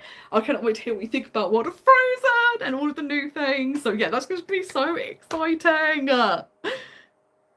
Yep, and everyone's been struggling in the heat wave. 31 degrees is absolutely wild, isn't it? And like you say, when you live in a big house, you can have fans, but it doesn't kind of do much because there's just so much space. And fans get to the point where they're just pushing around hot air, aren't they? And you're just like, this is not working for me. It's horrendous. And yes, you're so right. In Florida, you also have the wind. And as wild as it is where you have the thunderstorms, that breaks the humidity. It's such a relief. Whereas, like you say, over here, it gets really humid. There's no wind, no rain, no nothing. You're just stuck with still air, and it's horrible. Alison, your friend Tim came over from Florida in August, and he said he was amazed at how hot and different the heat was. This is the thing. This is the one thing that gives me joy in the heat wave. The great humbling. Every year you see it now on threads, on TikTok, of people from Australia, from Florida, from really hot countries going, it is horrendous here. Like, people don't understand that 28 degrees in the UK in a heat wave is worse than 35 degrees in Florida. And it's like, yes, thank you for acknowledging our suffering. And then you can tell your fellow country people and they will believe you because they will say, you know what you're talking about. So thank you. But yeah, the great humbling, that's the one good thing. Which is amazing. Yes, the pirates thing does sound, it just sounds so cool. It's such a fun thing. And I love that they have done lots of different ones. I think this is the first Disney one they've done. They did a Back to the Future one years ago, which I wish I'd gone to. Love Back to the Future. But yeah, I think this is going to be so fun. Yes, it'll be so wonderful to see you in Disneyland Paris. It's genuinely my biggest joy when I bump into people in the parks, and it's just, it never ever gets less exciting, and it's just so nice to also meet people face to face and kind of be able to put a face to a name. And yeah, that would be the biggest surprise and the most exciting thing. So yeah, I hope we do cross paths because it's just wonderful. Alison, this is incredible. You've already got your pirate's outfit ready. This is so exciting. Hi Jolie, lovely to see you. How are you doing? I'm so sorry for being so far behind on the comments. But yes, Jose, it would be so wonderful to visit London, and what a joy. You'll have to let us know if you ever come what the dates are so we can try and meet up. That would be so wonderful. Oh, this. So interestingly, this is not even artwork, it's actually a hat. So it is, it's one of the bellhop hats from Tower of Terror. And there was nothing on there, so I just thought, hang it up on there, just do that. So it's really fun, but I think this is amazing, and I would love an opportunity to actually, but I need to get like the full outfit, isn't it, and then I could wear it to the park. But I just think it's so I love this. The last time I was in Disneyland Paris, they had an amazing new set of Disney ears, and they had the ears and they were all like the spooky and the swirly and fun, but in the middle, instead of a bow, they had a miniature version of this, and I was like, that is iconic, absolutely iconic. And I wish I'd bought them, that's the downside, but maybe next time I'll have a little look. But oh god, this is the part where it now falls off. But yeah, I was just like, well, there's nothing there, so it'd be more interesting if I hang that up. It's amazing. Oh, this is so wonderful to hear. Your videos have inspired me to stay off-site and looking at getting my own bronze pass. When do the blackout dates get released for late 2027 and into 2028? So they tend to be quite slow at releasing them. So it most likely won't be until they update the pricing, potentially. So it's normally February, March time when they will change the annual pass, if they're going to do any updates like new perks, takeaway perks, different pricing, different tiers. And then around that time is when they'll release the next year's dates. So that's always interesting. But yeah, I was so impressed because before, I've had a gold tier annual pass, and it was one of those things that I never quite felt like I was getting my money's worth, because I think I only ended up doing 2 trips that year. If I'd done way more trips, I would have felt like absolutely. And where I never travel weekend, school holidays, I was like, you know what, the bronze pass could actually work out well. And I genuinely think it might be one of the best kept secrets at Disneyland Paris. If you can travel in the dates, you are sorted. And actually now they've got this new tier. So you've got bronze 1, which is the one where you don't travel weekends, school holidays, but bronze max includes weekends. It just excludes school holidays. So essentially it's very similar to the silver tier, except there are no perks like discounts. However, the difference in price between the two, unless you bought tons and tons and tons of merch, I don't think you'd ever be able to make up the difference in the savings. So I think the bronze max will kind of revolutionize things again, because if you need to travel during weekends, you can now. And yes, it is more. I think it's about 120 euro more, something like that. I think it's 399 euro. And the basic one is 289. So yeah, about 110 euro extra. But you get, I think it's like 40 or 50 extra days a year, which is a lot. And it means you can do weekends. So if you have a work schedule where you can't be visiting midweek, for example, that could be perfect for you. So yeah, the fact that it's very similar to the silver tier, but so much cheaper, I think is incredible. It's so good. And the fact that you can do trips so cheaply with it, because even like 399, you'd only have to visit Disneyland Paris like 5 days a year for that to work out the same amount as a ticket. So again, it's so good. And you get the perk of, like, when you renew, you get a 15% discount.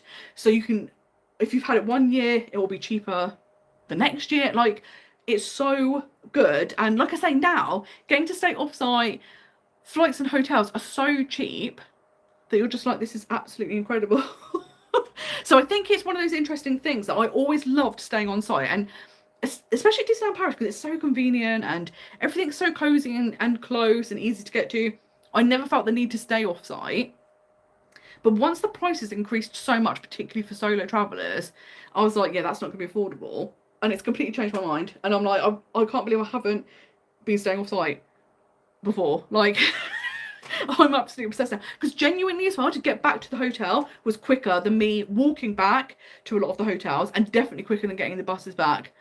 And I'm like, that's ridiculous. It's so fast as well. So I'm just like, this is fantastic. Whereas somewhere like Disney World, staying off-site, it is a very different experience. It adds a lot of time, a lot of cost, a lot of logistics. But yeah, Disneyland Paris is not like that at all, which is wonderful. In fact, we have a really good question as well from Mama Kit, which is an amazing name. Oh no, I will answer that question. I was talking about the wrong person. Laura Webster had a great question saying she's going to Disney World, but the first couple of nights she's staying off-site.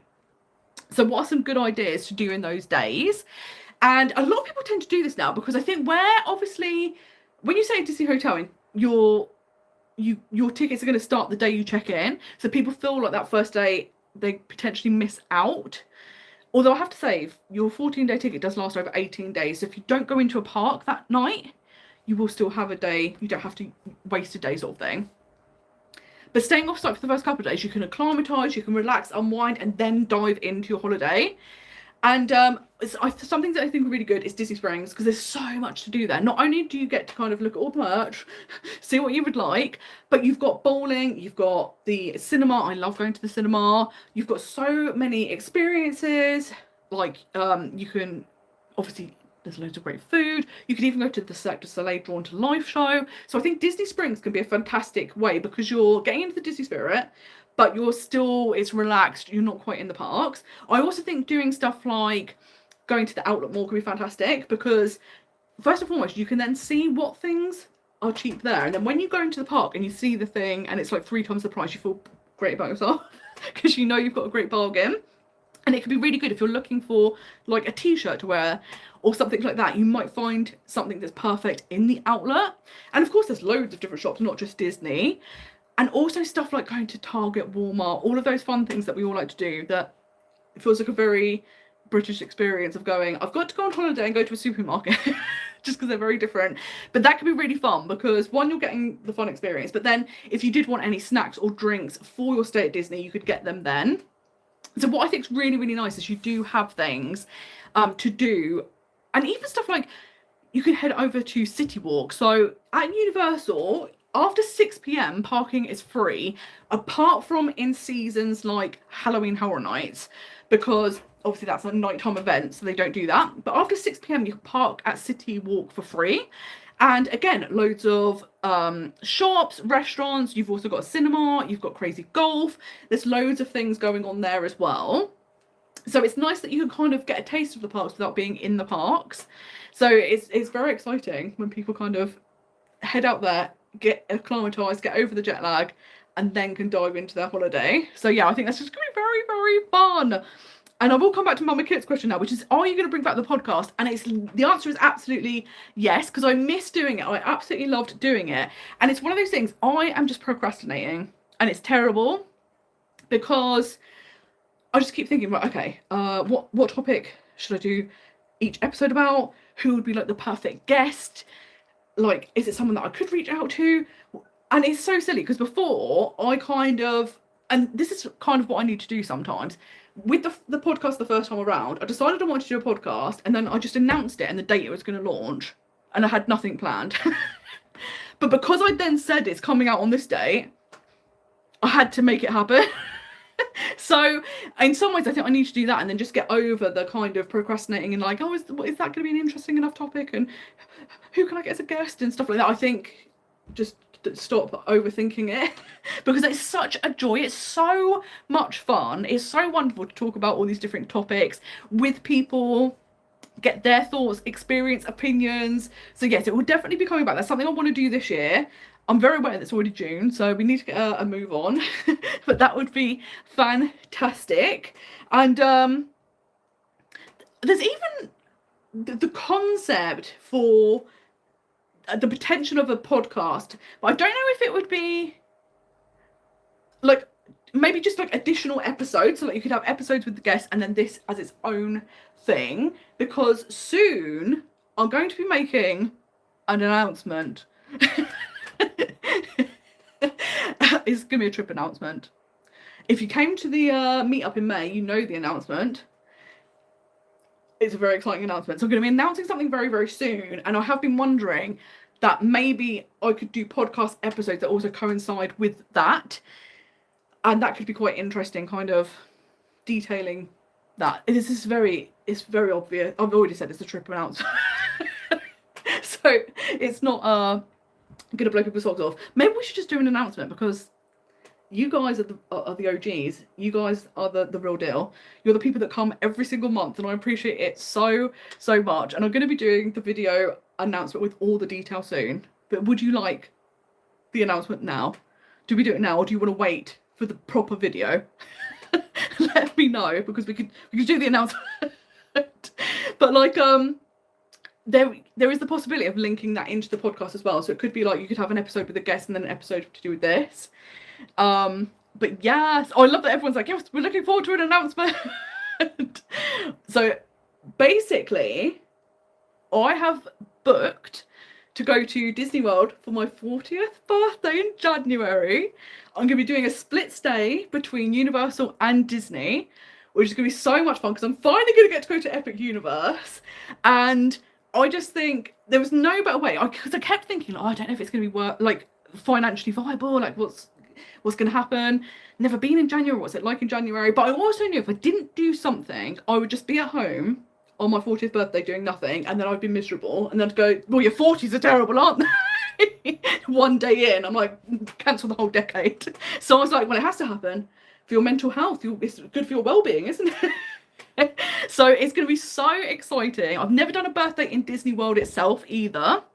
So I'm just very, very excited for that. I think it's going to be so wonderful. And the idea for the podcast is obviously have the episodes with the guests where you talk about specific topics. But I was thinking you could maybe do podcast episodes where I kind of talk through, like, this is the stage I'm at with planning. So people get a sense of like the time frame when you're planning things and how to plan out a trip. So I think that could be really, really fun as well. So yes, it's just going to be so fun. Oh my god, I love that, Ollie, you're also going for your 40th in January. This is going to be so exciting. And this is the other thing that's so nice about announcing it, because it's one of those things I was like, do I wait till closer to the time to announce? Because then like people aren't waiting so long for like the vlogs and stuff. Or is it fun to announce it now and then you can kind of show people like your lead up to the trip and do all the videos, like the planning videos of like how much the budget is, how I've created an itinerary, how I'm booking the dining, all of those things I can do by using real examples of my own trip. So I was like, oh, that could be so much fun. But obviously it also comes down to when you're just so excited, you're like, I can't wait any longer. I must tell everyone.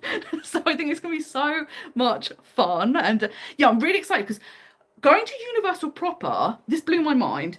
Because obviously I've been really lucky. The past 2 years I've gone to Halloween Horror Nights. But I haven't been to Universal properly. In 2022, I stayed at Universal and I was in the park for like 3/4 of a day, but everything got shut down because of the hurricane. So the last time I was properly in Universal having the full experience was 2018.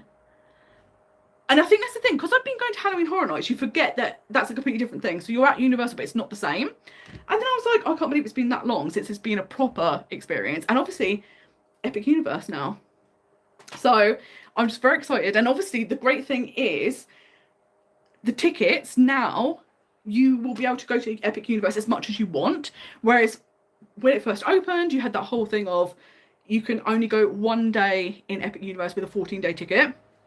That's now gone, so you can go multiple days, which is very, very exciting. So I just can't believe it. Like, because it was one of those things I just never ever thought it was going to happen, because like financially I was like, how can I make this work? And then I started actually looking into it and like, I'll price this up and let's see. And then I spoke to my family because I was like, what I normally do anyway is say to them, whatever you would get me in present, just give me your money. And I always put that towards trips. And then because it's like a bigger birthday, they were kind of like, well, we were going to give like probably a more special present. So we'll just put that money towards trips. So I knew that some of the money I'd be able to have from that. I already had some money saved up. And then also, if you book and take the plunge, it's a great motivator of I've got to start selling things on Vinted and sorting things out, because I have to make the money now because I'm financially committed to this. So another reason why a Disney trip is great for people is very motivating. You go, right, I've got to get more money somehow. Got to get my steps in. It's a good thing overall. So this is why I think we should be prescribing Disney trips to people, because it's good for your mental health, it's good for your fitness, it's good for financials, because you're getting good at saving. So I think all around it's a good thing, which is so good. But yeah, it's just going to be so nice to do Disney World content again, and it's going to be so nice to do Disney thing. This is something else. This is like an exclusive announcement. something I'm thinking about doing, and if anyone has any suggestions, do let me know. Something I thought that would be really fun to carry throughout the vlog series would to be do 40 magical things during the 40th birthday trip. So it's not necessarily like, you know, buying DVC, going absolutely crazy, but stuff like, I'd love to get the pixie dust that you can have in your hair at some Mickey's, and like all these things, and also at Universal, because obviously that's going to be a part of the trip as well. So I think having that like 40 magical things for the 40th birthday would be so cute as well. So I'm really excited for that. And I've been creating like a little list of things. So either stuff I've not done before or stuff I've always wanted to do, new things. So I think that's going to be really fun as well. So I'm just like, yeah, I can't wait. It's going to be absolutely wild. Yes, I love that next year so many of us are turning 40. It's just wild, isn't it? Like, and it's one of those things they always say, like, life goes really, really fast. And you're like, oh my God, yeah, it's wild. Like, I can't believe how quickly things have gone. But people also talk about your 40s being amazing, so I'm kind of quite excited as well. And especially when you're like, well, I'm going to go to Florida to celebrate, you're like, that's going to be an amazing start, which is going to be so fun. That's good to know. Jose said January is a great month to go to Florida, and yes, this is the thing that I'm really excited about. And I'm actually going to start the trip in Universal because my birthday weekend is a Run Disney weekend. So I'd heard that it's one of the busiest weekends at Disney World because of that. So I was like, do you know what? Let's go to Universal first. I'll actually be in Universal for my birthday, and then the following day I'm going to move to Disney. But what's great about that is it also means I will be able to be at Disney when the Start of Festival of the Arts happens, which I've never been to. So I'm very excited for that. So it actually worked out really well doing it that way and doing Disney second. And I always feel like starting Universal is the best in my experience because you have all the fun, all the excitement, and you love it. But then once you get to Disney, the magical feeling and the customer service goes up.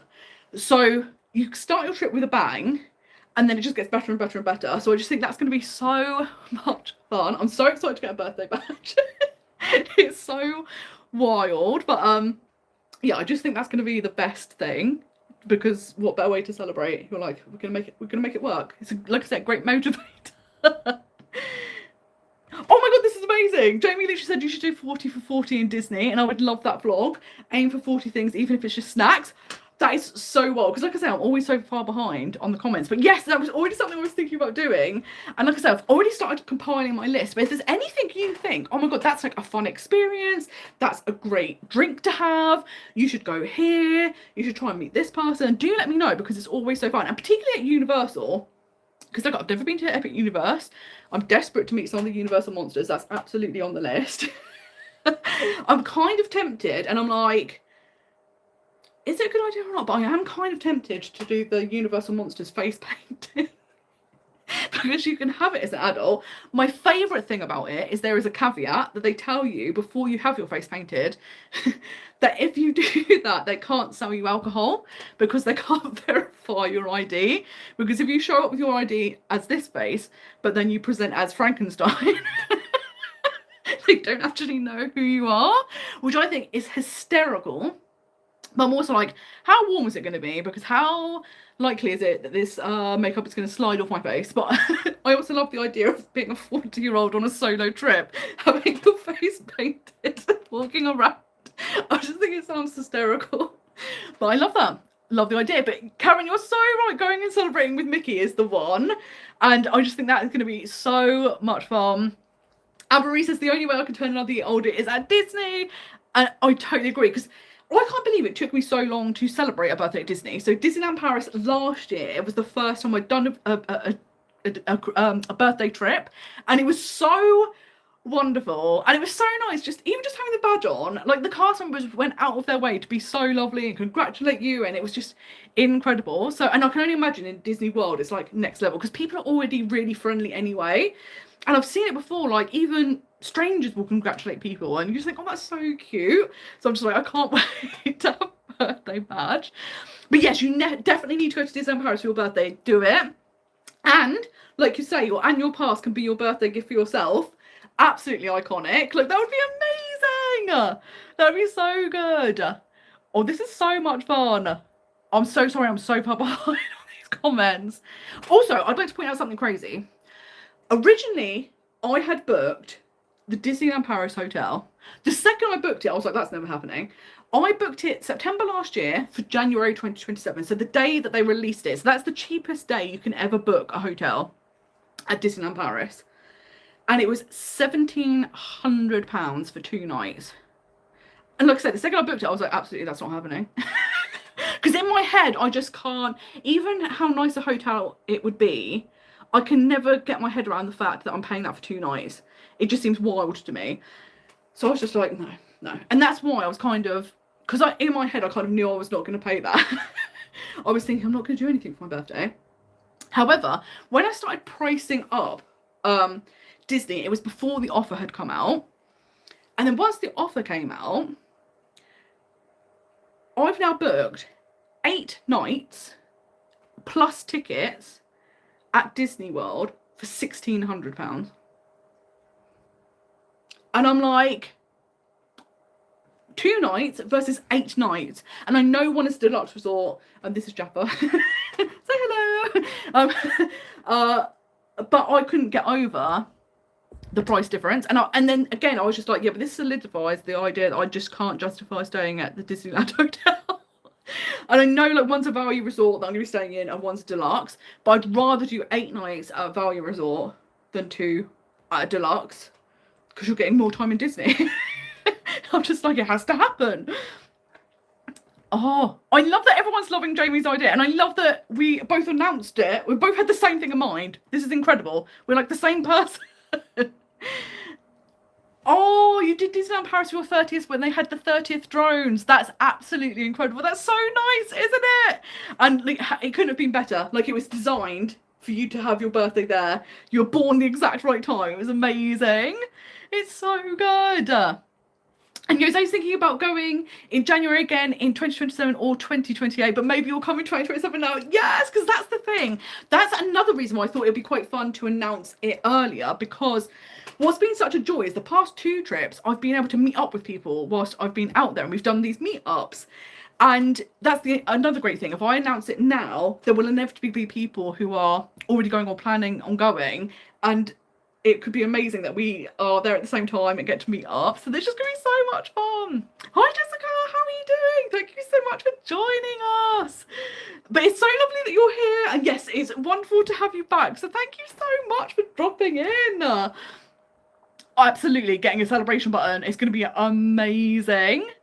And yeah, it's so fun, isn't it? They're kind of like 40 ideas, and they don't have to be like outlandish, but it's just so much fun to kind of like have a theme and to do something to make it special. And that's the thing that's amazing. There's so many things you can do that don't cost anything or don't cost a lot, that can be really special experiences. And I also think it would be nice to kind of showcase that. Just sit up over the top of the cat. Because so many people when they're going to Disney don't necessarily know that there's things you can do that aren't going to cost you anything or aren't expensive. And I think it's that thing of, if I would step outside of like the shows, the parades, the rides that are included in the ticket price, everything will probably be really expensive. So I think that's also really, really nice. In fact, this Wednesday I've got a video coming out all about my favourite experiences I've ever done at Disney World, both free and paid for. And it's been so fun to make, because the thing that's difficult when I'm not putting vlogs out is doing videos at home, because I know sitting on the sofa is a boring background. And it's also really time consuming putting the B-roll over the top.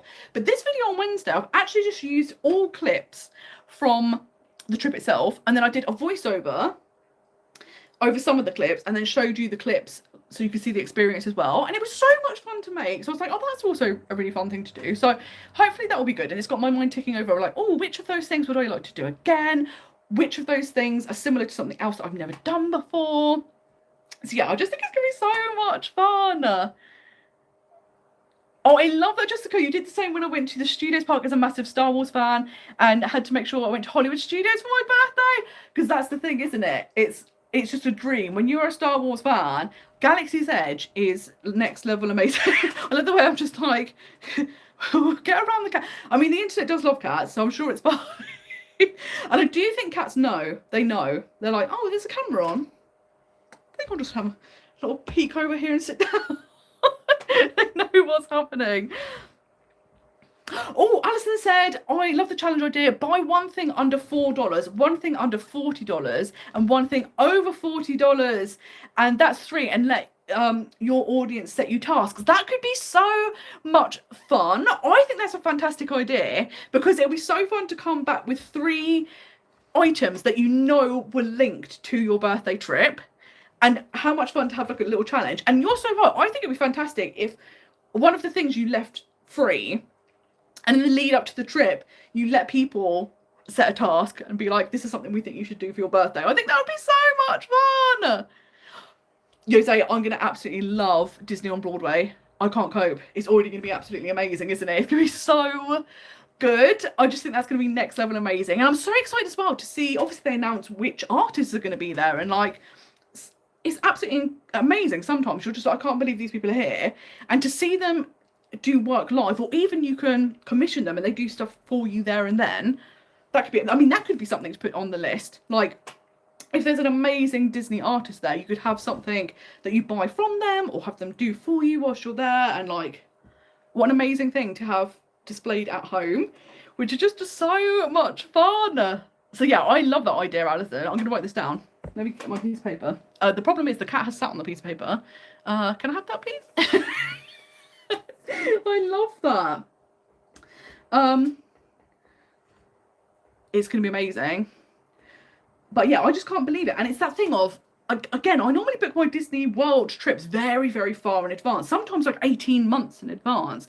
So this again was something like 9 months in advance. Obviously last year it was something like 6 months in advance. So it's been really interesting booking trips much closer to going.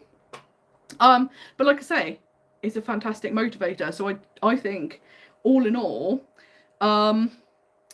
like we need to start like giving people Disney trips just for motivation. It's great for your health, your well-being, your finances. Genuinely, I think people need to be prescribing that. Doctors, I'm talking to you. It's so good. Oh, you could do a 4 parks in 1 day challenge, and you have to do a snack and a ride in each park, which is, that's the thing, I've never done a 4 park challenge, never done it before. So that could be something really good, because I've never ever done that. And like you say, it's nice as well when you have like a target, like you've got to do 1 ride, 1 snack. Amazing. I did for a second have a crazy idea, because I don't really drink alcohol, so drinking around the world, I would die. I would actually die. What a wild way to end a vlog series. But I was like, oh, maybe you could do snacks instead. But then I was like, oh, in the Florida heat, I always go out with a big list of snacks, never eat any of them. So the idea of, oh, suddenly I'll eat 11 in a row. And I was like, you're never going to accomplish that. Again, like if you were with someone and you were like sharing, you might make it work. But I was like, also, I don't even know if they would have a vegan snack in each pavilion. But I suppose you could do a snack or a drink. And it could be like non-alcoholic, but maybe a specialty drink from that country. I did have a really cute idea. Like, a similar thing, but 2 different ways. Let me know what you think. I was like, is this really sad though? Maybe I won't take, I was going to take a birthday card, but maybe I'll take something that isn't a birthday card, because that might seem sad, and get characters to sign it. And then I was also going to take a second birthday card, and in each pavilion in Epcot, get a cast member to write happy birthday in their language, because I think that would be such a cool keepsake to have. And then you know it was your birthday trip, and I'm like, oh, that would be so cute. And yeah, what fun little things you can do. So I think it's like all these little things that like you can kind of get imaginative about, which will be so fun. Maybe I'll just redesign a ride whilst I'm out there. Just go, don't need this anymore. I think we're going to do this. I'll just create an overlay. Just get really creative. It'd be amazing. Can you imagine if they announce any more things shutting down or changing? I'm like, I can't cope, guys. It's only like about 7 months until I go. Please don't shut any more things down. We literally cannot cope. Oh, Abby, that's so fantastic. You've inspired me to book Disneyland Paris for my 27th birthday. I haven't been since I was 5. You're going to love it, because a birthday trip is so special. Get the birthday badge so you can feel really, really special. Wear it every single day of the trip. Doesn't matter if it's not your birthday on that day. And it's going to be amazing for you to see the difference between the parks. And I think it's so special because when you go as a child and as an adult, you have like such a different experience, and they're both so magical, and you get to kind of relive that childhood excitement, and it's just so exciting, and there's no better way to celebrate. And when is your birthday? You'll have to let us know. This is very exciting. Oh, it's gonna be so good. Oh, it's gonna be amazing. Oh, no, Jamie, this was not Castle Club. This was the cheapest room physically possible. And remember, January as well, the cheapest month to go. And I was just like, guys, this is wild. But that's the thing. Like, and I was thinking about, because I'm always trying to think up like interesting video ideas, things that might be helpful to people. And I was thinking about doing like a video about maybe areas where it's a good idea to splash the cash at Disneyland Paris and areas where it's good to save the cash. And it's like the Disneyland Hotel, I think it's one of those like bucket list things that a lot of people have. But then the reality of it is, it's like, unless you actually have the money spare, it's wild. And that's why, like, the second I booked it, I was like, I don't think I could physically depart myself from that money for 2 nights. I'd be sitting there thinking, oh, this is a terrible mistake. But when it's 8 nights, you go, well, that seems reasonable. It's so weird, isn't it? Like, the psychology of it. Maybe it's just me talking myself into, like, you'll have to go to Disney World because it's definitely financially better, which per day, Disney World is definitely cheaper than Disneyland Paris. However, because you go for a much longer period and the flights are way more expensive. Oh, that was a cute yawn. It's obviously overall more expensive as a trip. But yeah, I couldn't believe the because that's the thing. Because originally I was like, oh my god, you want to have the castle view room? Like, what would that cost? And I was like, yeah, no, forget about that. I'll just look at the castle from Main Street itself. And I just couldn't get over it. It was so expensive. It's bonkers. And then Jessica said, with the lack of benefits staying on site now, it makes more sense staying off site at Disney World. And it's interesting because I'm still a big fan of on site at Disney World.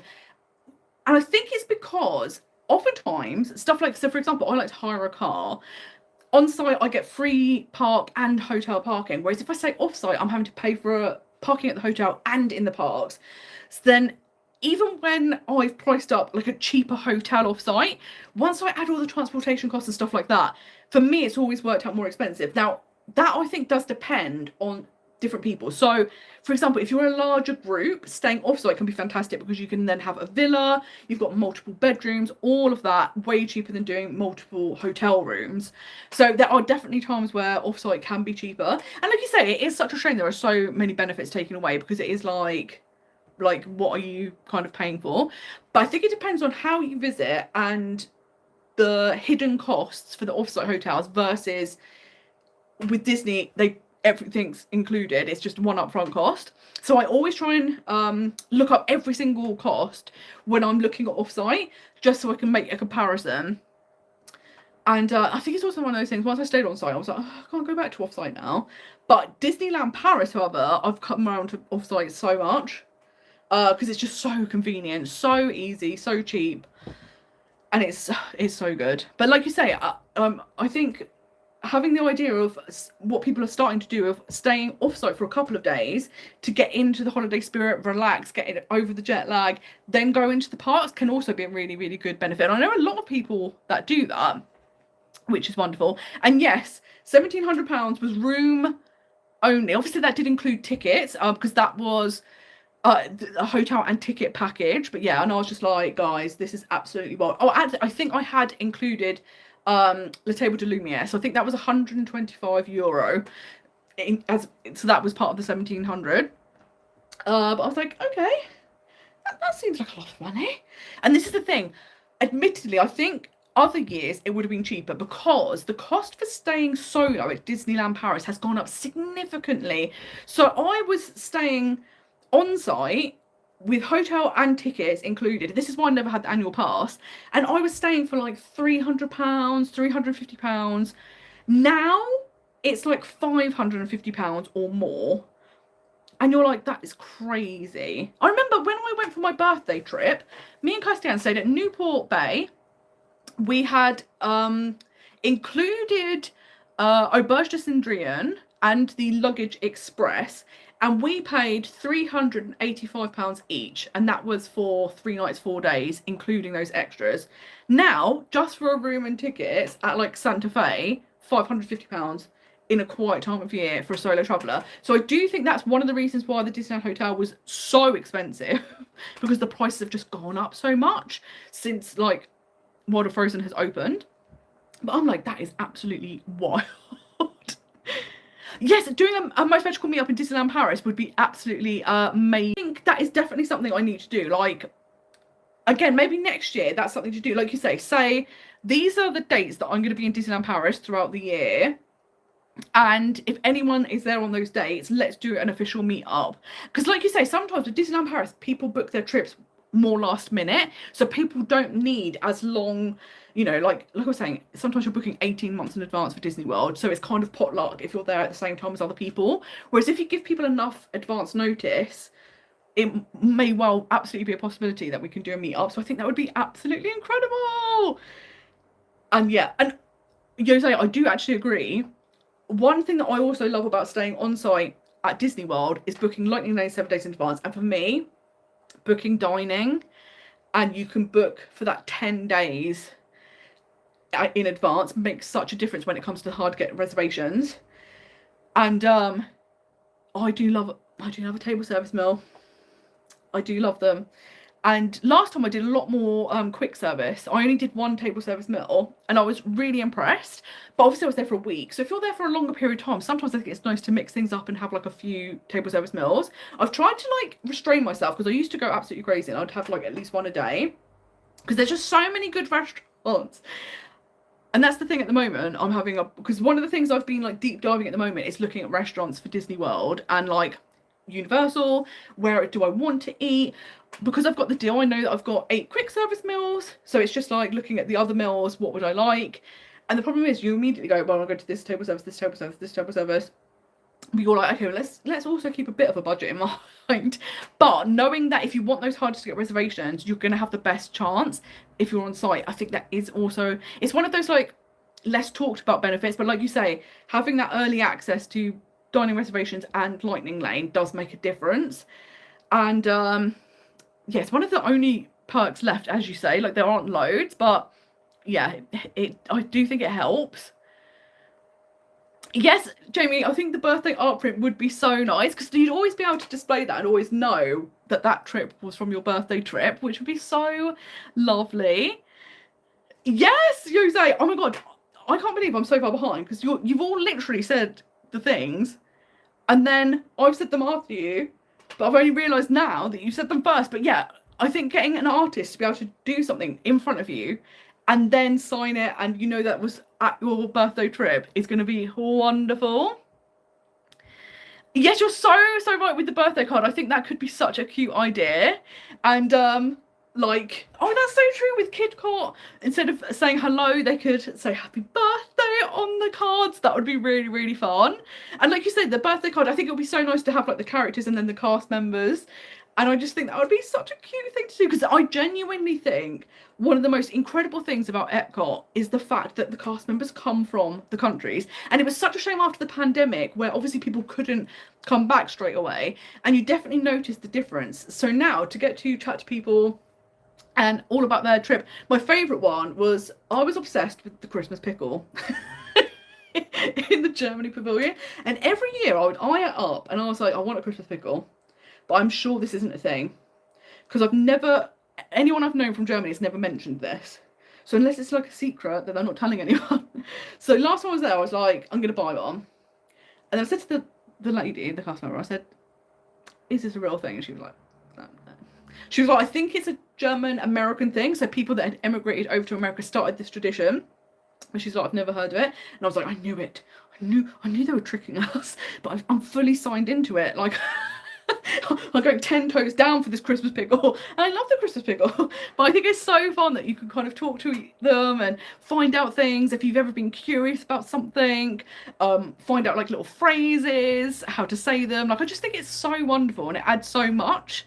So yeah, I think that's going to be so much fun. Karen says, my son took a birthday card to Disneyland Paris last year and got the characters to sign it. Even the pilot on the plane signed it, and it's a great keepsake. That's amazing. And like you say, it's going to be so nice because you will have that tied to it forever to your birthday trip, and you will know like that's where it came from, and it's so lovely. And if you go to Disneyland Paris, you can get the birthday badges from City Hall.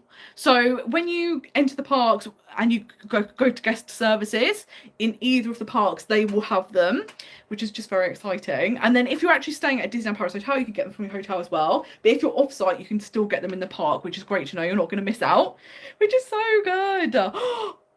Abby says, your birthday is in October, so you'll be able to see all the spooky Halloween decor. I'm so excited. That's going to be incredible because spooky season is just so much fun. And to have a birthday during spooky season when it's all decorated, all the fun things, that's going to be wonderful. Alison says, do a tipping video for Disney World. So many people are too scared to touch it. And I think this is the thing. I remember I did one years and years and years ago. But it was like when the channel was first kind of starting out. So it's one of those videos that never ever people will find. So I think definitely doing it and now would be super relevant. And like letting people know kind of where you need to tip, kind of how much to tip. And it's one of those controversial things, isn't it? Because so many people are like, it's like the amount you're tipping is too much. And I totally get that, and I do think it's wild that like the customer is expected to basically pay the wage of the staff instead of the establishment. That is a crazy system, and you don't get it anywhere else. Like teachers or whatever, they aren't going, well, I'll teach them today, but only if you give me the money. It is a crazy system, but it's also the thing of if that is the system, you kind of have to do it.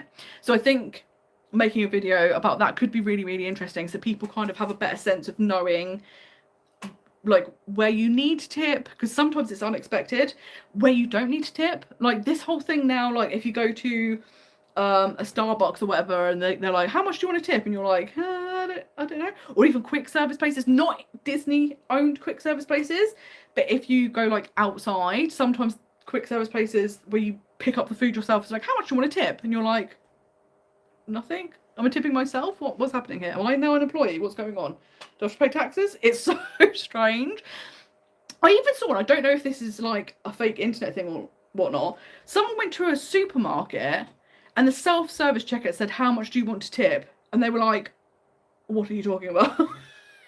So again, it's that thing of letting people know there are some places where you don't have to tip unless you felt like you wanted to. There's other places where it's kind of expected. Also, there's other places like if you're 6 or more people, you will be tipped, like it will be part of the bill. Although we do kind of have that here as well sometimes. If you're a larger group, there will be an automatic gratuity. But I think that could be a really interesting video because it's so different. Like it's so interesting going to Disneyland Paris because again, tipping isn't common there and it's not expected. So it's really interesting, like the difference. Jamie says, would you ever do a DVC rental room, as they always seem like there could be good value to get to a deluxe?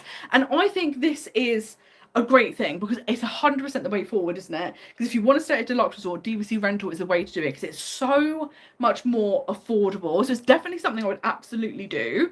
The way I've stayed, I've only ever stayed at one deluxe resort at Disney World before, and that was Animal Kingdom Lodge. And I did that in 2022 when I did the 3-week trip. And what I did for that is the American Disney World website was having a 25% discount sale if you had Disney Plus. So even though I was from the UK, I was able to access that. So that's how I kind of did that. So it was a bit more affordable. But DVC is still cheaper than that, is the way forward. So that's definitely something I would love to do because it looks so nice to get to have that experience.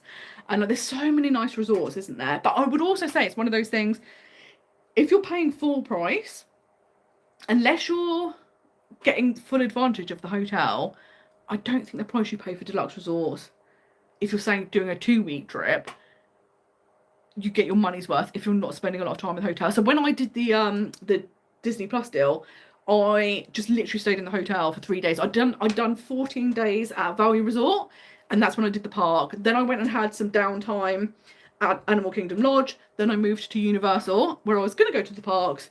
Instead, Hurricane Ian turned up. Which also, Ian is not a strong enough name for a hurricane, I would like to point out. Because when I think of Ian, I think of Ian Bill. And I'm like, that man does not look dangerous. He doesn't look like he can blow anything over. Ian is not a good name for a hurricane. Although he did kind of cause a lot of disruption. And to be fair, actually, on the coasts, it turned out to be a significantly worse hurricane than they were predicting. But in Florida itself, and again, like, even that could be quite a good video, like the realistic experience of a hurricane. Because in Orlando itself, where you're in Central Florida, it's very unusual for a hurricane to impact you, as in it goes across Orlando. I think when I was there, I think they were like, it's the first time in 200 years that Orlando itself has had a hurricane come across it. And normally it's obviously, because hurricanes are big, you will get like the outside of the hurricane causing disruption with the weather, but they're so set up for it, honestly. Like, it was incredible. It's absolutely amazing how efficient they were, like literally, because like loads of like tree branches or trees had come down, and there was like, outside of the resort there was like 6 foot of flooding in the roads. Within half a day everything was sorted. And I was like, in the UK, if there's one leaf on the train tracks, we don't have trains anymore. The whole country comes to a standstill. You had fallen down trees and 6 foot of flood water, and within half a day you sorted it out. It was unbelievable. But that could be quite an interesting video, like, because it's one of those things, it's hurricane season 6 months of a year. I think people do worry, like, what happens if you're there during a hurricane? And it would obviously disrupt your holiday in the sense that if the park shut down, you can't do anything that day. But you'll be completely safe. The people that work in the hotels are absolute stars, and you'll be absolutely fine. It's not a problem. And it's one of those things, you just feel lucky that you're a tourist, because you don't have that stress of worrying about what will happen to my home. Is there going to be any damage?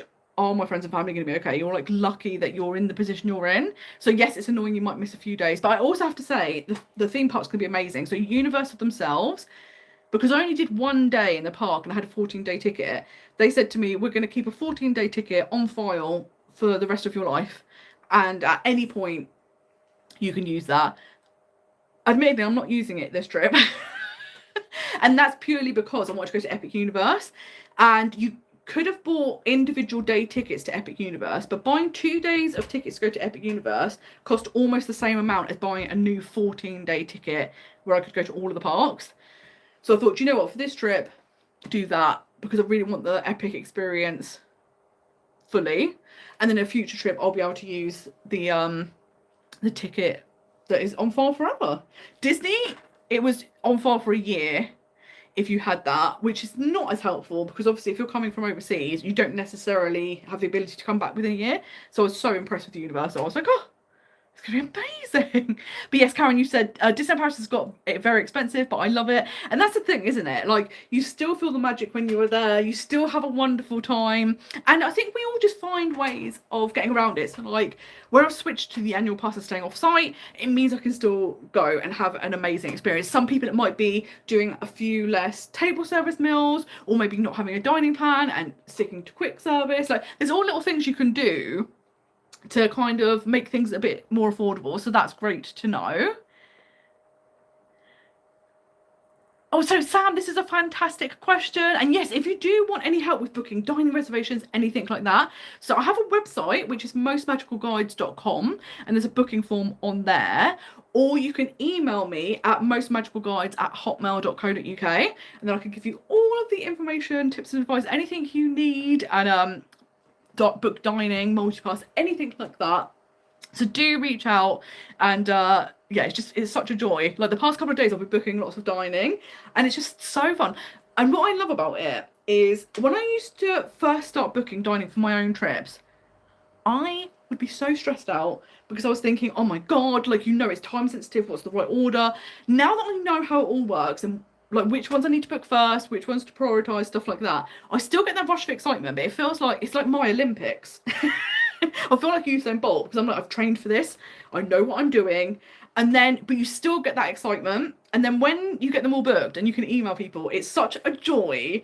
And they get so excited. And I just absolutely love it. Honestly, it's so much fun. So yeah, I just love it. So if you do need any help, do contact me. And Jose, so for this trip, I have, because I'm staying in a value resort, I didn't get a full dining plan, but I got the plan where you get one table service meal, not table service meal, one quick service meal and a drink a day. And I actually kind of love that because I think it gives you more flexibility. Because if you have the quick service dining plan, you know, for an 8-day trip, I would have 16 quick service meals. So yes, all of the kind of dining is covered, but I would have to do quick service. With the next tier up, you know, you've got 8 table service, 8 quick service, which again is great. But if you don't want 8 table service, you're like, okay, but I have to do that. So it all depends on how you like to visit. Whereas with this, I was quite good because if I want to do some table service meals, I can. If I want to do quick service, I can. I did price up how much it would be to upgrade my dining plans, and because I want to do table service, how much that would be. Then I also looked at the menus, and because I'm vegan, typically my options are always the cheapest options on the menu, and I don't drink. So again, I wouldn't be getting the value out of the alcohol. So it was actually cheaper for me to pay out of pocket. I could literally do 8 table service meals, and it would be cheaper than upgrading to the dining plan that has quick service and table service. So yeah, I was like, I'm not going to upgrade. I'm just going to go with it, and we'll just work out where we're going to dine. But that's another exciting thing, isn't it? Like, where do I want to go? Which ones? Like, you've got your favourite ones. Do you go back to them? Do you go to places you've never been before? Like, what would be a really nice restaurant for a special meal? So yeah, it's just so exciting. I love that we've all agreed that Ian Bill is something that comes to mind, and then you go, I can't take this hurricane seriously because he is not capable of blowing things over. If he could blow out a birthday candle, I'd be surprised. It's not a strong enough name. You need like a strong name. I can't think of what like a strong name would be. But like, if they were like, right, but could it really cause destruction? If you were like, Hurricane Rambo, you go, yeah, oh, that sounds scary. But Hurricane Ian, you go, I don't think we need to worry about that one. We need to have serious names. It's nuts. Karen's staying at Newport Bay in Disneyland Paris this year to bring the cost down. Last time we stayed at the Art of Marvel, and it's amazing, isn't it? The jump in price between those two hotels. And I love Newport Bay. I think it's such cute theming, and it's so lovely. I also love getting to meet the characters, and they're in their like nautical costumes. I think that's so fun. But like you say, there's all different ways you can kind of save money on your trip, and then you just get to have a great time because you're still getting to visit, and you just kind of manipulate like which areas is worth spending a bit more in, which areas to spend a lot less in. And I think that's what people are doing. They're getting like quite clever with the way they're planning their trips, which is fantastic because we want to be able to go to Disney, and if they keep rising the cost, we're going to keep going. We just have to be smarter about where we put our money. Which is so true. Yes, Jamie, I wonder why they stopped letting you change leftover credits for snacks. Too many must have been doing it that way. And that's the thing, that was fantastic, wasn't it? And it was actually wild back in the day when you used to get 3 snacks a day. And I'm wondering if they realised 3 snacks a day was quite a lot compared to the fact that you also had 2 meals. But it was wonderful, wasn't it? When you could convert them, and if you didn't finish all your quick service, you changed it into 3 snacks. And then it got to the end of your trip and you just went wild in the shops, getting loads of snacks. Great for presents for people. Like, absolutely amazing. As I said, last time I upgraded to the quick service plan, staying at All Stars, and I did pay for a few table service out of pocket. I think the full dining plan is just too much food. And interestingly, starting January next year, they're also bringing back the top tier where you get 2 table service meals a day plus a quick service meal a day and a snack. So you will literally have 3 meals a day covered. That I think is definitely too much because it's just so much food. Because obviously we know the portions are so big. And for your table service meal, you will get 2 courses. So 2 courses twice a day plus a quick service meal and a snack. You're just like, I think what's great, that is a great dining plan for people, particularly Americans that are going for 3 or 4 days. And if you want to really indulge in some of the great table service restaurants, perfect. I think if you're doing like a long trip, you couldn't do it day after day. You'd just be like, I literally can't move. It's just too much food, like I can't cope, which would be reasonable. It is a lot. Oh, we also have some more great questions. The cat just did something. Sorry, I don't know if you heard that noise. Something fell over and we all panicked. I bet you it didn't come up on the camera, so it just looked like, what's happening here? It's just a hysterical reaction. Oh, I had a great question actually, from someone whose username was Stephen King, which is very exciting because I'm like, I've had a cat contact me and now Stephen King's contacting me, which is very exciting. But they had said a great topic for discussion would be Disney ideas for parents with younger children and babies. And I totally agree. I think this is fantastic. And the only reason I never touch upon that is I've never visited with kids. So I literally have no concept of what it's like. Obviously stuff like baby changing centres, stuff like that, I know about them. But I've never had hands-on experience visiting with kids. And I also think it's that thing of, I can guarantee there will be things that it would never even cross my mind. And parents would be like, oh yeah, but you need to think about this and this. And I'll be like, oh my God, that's such a good point. So that's the reason I've never ever dove into that, because I only ever visit as an adult or with other adults. I love the way I just said I visit as an adult, as if I would have the option to visit as a child. Unfortunately, those days are long gone. But but there are like people that visit with kids all the time, so I always like defer to them because I'm like, they absolutely know, because I know nothing about kids. It was so funny. My cousin, she's got 2 daughters now, and when she was giving birth to her second one, the plans for who was going to look after the older daughter, that went out the window. The person wasn't there, so they were like, can you come round? And I was like, yes. I've never looked after a child in my life. And I was like, we know this is dire straits if I'm being asked. And luckily everyone survived. It was all good. It was very stressful for me. I was like, I've not spent a lot of time with kids. They have a lot of energy. They have way more energy than I have. So it's definitely an experience. So I think it would be really interesting because I have no concept of what it's like to visit with kids. So yeah, I can only imagine. And can you imagine, I'd be giving out such nonsense advice. People would be going, have you even met a child? Like, what are you talking about? I'm like, yeah, maybe, I don't know. It's so funny because also I'm an only child. So apart from having been a child, I've got no experience with kids. And like the people I know, no one really has kids apart from my cousin. So it's very strange because I'm literally just have no concept of what kids need. So I've always stayed away from that because I would hate to give bad advice or wrong advice. So that's the only reason. Because yeah, I have no idea. I have no concept of what's happening.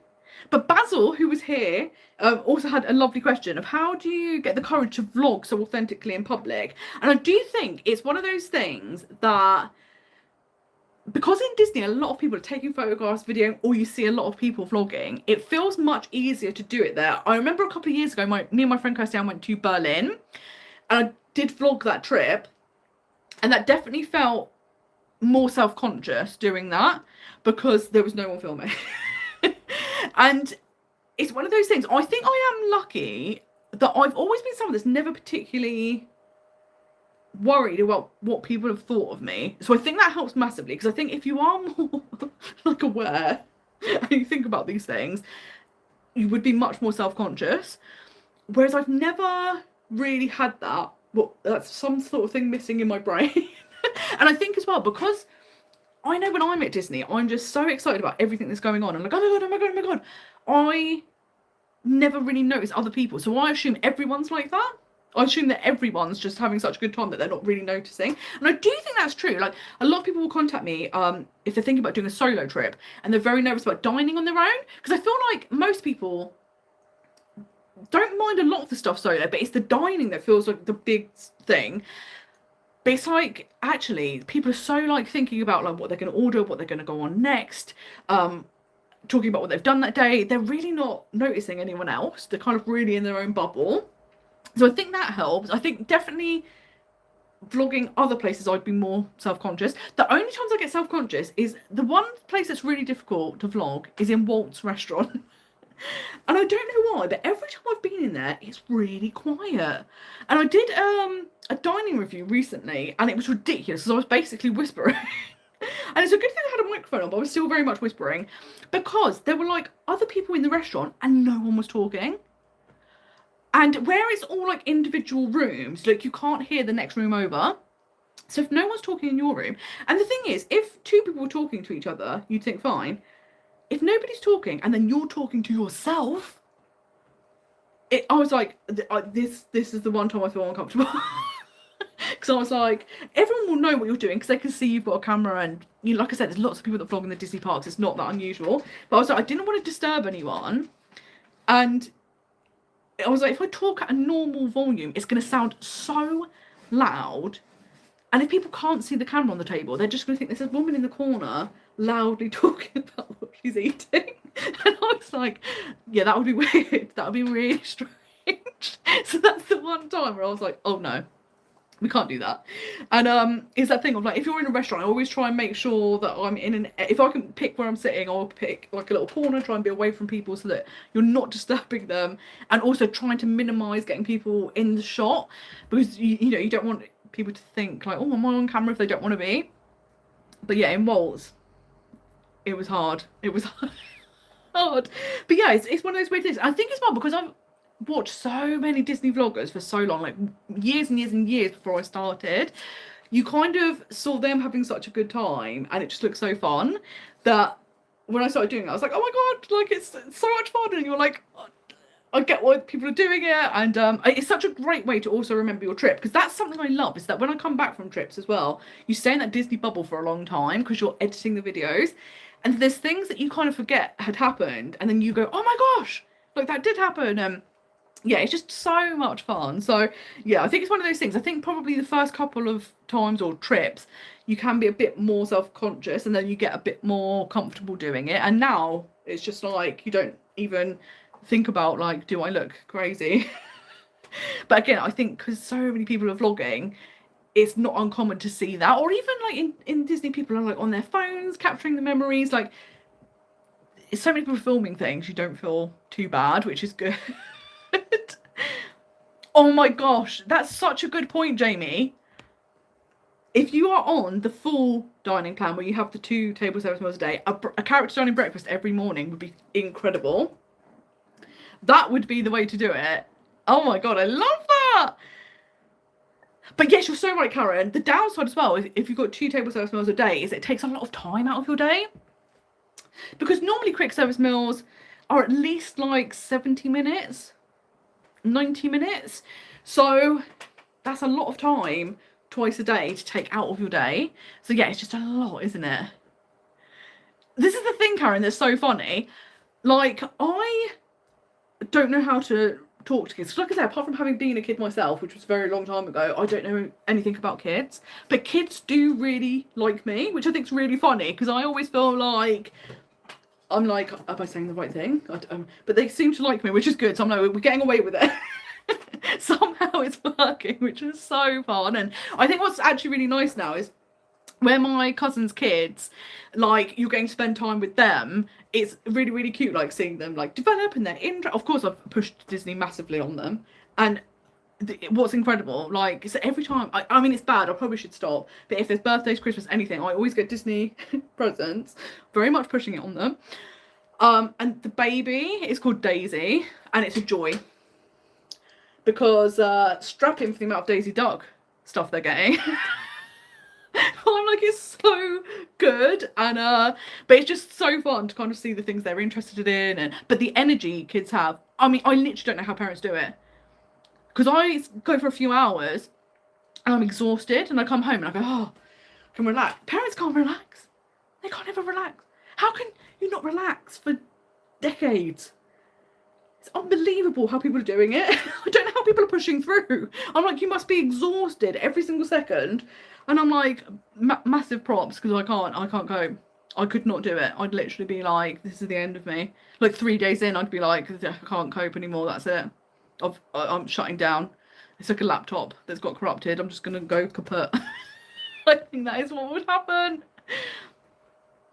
Oh, this is the thing. So there is talk about going to Disneyland Paris with my cousin and her kids potentially. And I think that would be really fun because one, it'll be great to make memories together. And me and my cousin have been to Disneyland Paris together, but that was a long time. It was about 12 or so years ago. So it'd be great to see her reaction to the new things, but also obviously the kids have never been, so it'd be really fun to see their experiences. And also I think it would be really eye-opening for me because, like you say, you then get to go, oh, that's something I would never have considered, and like, oh, that's interesting to know. So I think it could also be really beneficial that I would know something about children. I would have some sort of concept of what it's like. And yeah, I just think it'd be so fun because the indoctrination has worked. They do love Disney. So I think that could be really, really, really fun. And hi Stevie, lovely to see you. And yes, the meetup was so much fun, and it was just wonderful. It's such a nice group of people, and this is the thing, like, Disney people are just so lovely, and like all of the personalities just gel so well. We have such a hoot, so many great things to talk about. And yes, please do come join us for another meetup. And the great news is there's actually a really diverse group of people. So we have neurodivergent people, we have all different like identities, lots of different people. So everyone is welcome. It's a really nice, comfortable space for everyone. So do feel if you'd like to come, please do, because it'll be wonderful to get to meet you. And if there's any accommodations people need as well, we're always really aware of that, so we can make sure we're doing stuff that people are comfortable with as well, which is wonderful. And yeah, it's just so nice to meet up with other people that love Disney, and everyone's just so joyful. It's just the best. So it's so nice that we've got 2 more planned already. And like we're saying, next year we definitely need to go, right, this is a date in Disneyland Paris, let's sort that out, which will be amazing. People that are in Disney World in January, we have to work this out. It'll just be so much fun. I am so with you, Stevie. Like, I love dining alone. I go to the cinema alone all the time. Like, I always try and see 52 films in the cinema a year. So I'm always at the cinema. In fact, like, I go to the theatre. I do everything on my own. I think it's like massively, but I just love it. Never having to worry about like if other people are free or not. And actually, to the point where I sometimes now forget to ask people. I never even check if people want to go. I just go, oh, I'm going to go to that, and I book a ticket, and then afterwards people are like, oh, I would have gone, and I'm like, yep, well, that's happened now. But it's just so fun, and I think that's the thing, isn't it? It's lovely being able to do things on your own, because I feel like so many people can miss out if they kind of wait for other people to do things with them. And that's always something that's really impressed me about Disney. Because like I say, I'm someone who's been solo travelling since I was 18. I've solo travelled all over the US, over Europe. I love solo travel. And when I started doing videos about solo travel, I assumed it was other solo travellers that would watch. But what I noticed was so many people that do solo trips to Disney, it's not because they love solo travel, but they didn't want to miss out. And I'm like, I think that's incredible. Because you're doing something that's outside your comfort zone, but because you know you're going to love it and you want to go to Disney, you don't want to have to miss out. You just push yourself to do something that might be uncomfortable. And I'm always so impressed with that, because I think when you're someone that does a lot of things on your own, it's very natural, very normal, doesn't feel uncomfortable. But when you're doing something that isn't normal or comfortable for you, it's really impressive. So I'm like, good work, people. It's wonderful. Oh, Karen! Oh, it's so exciting you're in Northern Ireland. One of my great friends lives in Northern Ireland. And can you imagine? We could do a little Northern Ireland meet-up. That would be so much fun. So this is the thing. What we need, like, I keep thinking, like, if I can win the lottery. Now, admittedly, I don't enter the lottery, which is the first hurdle. If I start entering the lottery and could win, because this is the thing, I would love to be able to meet up in different places, because that's the thing, is it's not easy for everyone to get to London. And of course, when people don't even live in England, it's even harder. So to be able to do ones in Disneyland Paris, Disney World, different destinations across Europe, it would be the dream. It would be so good.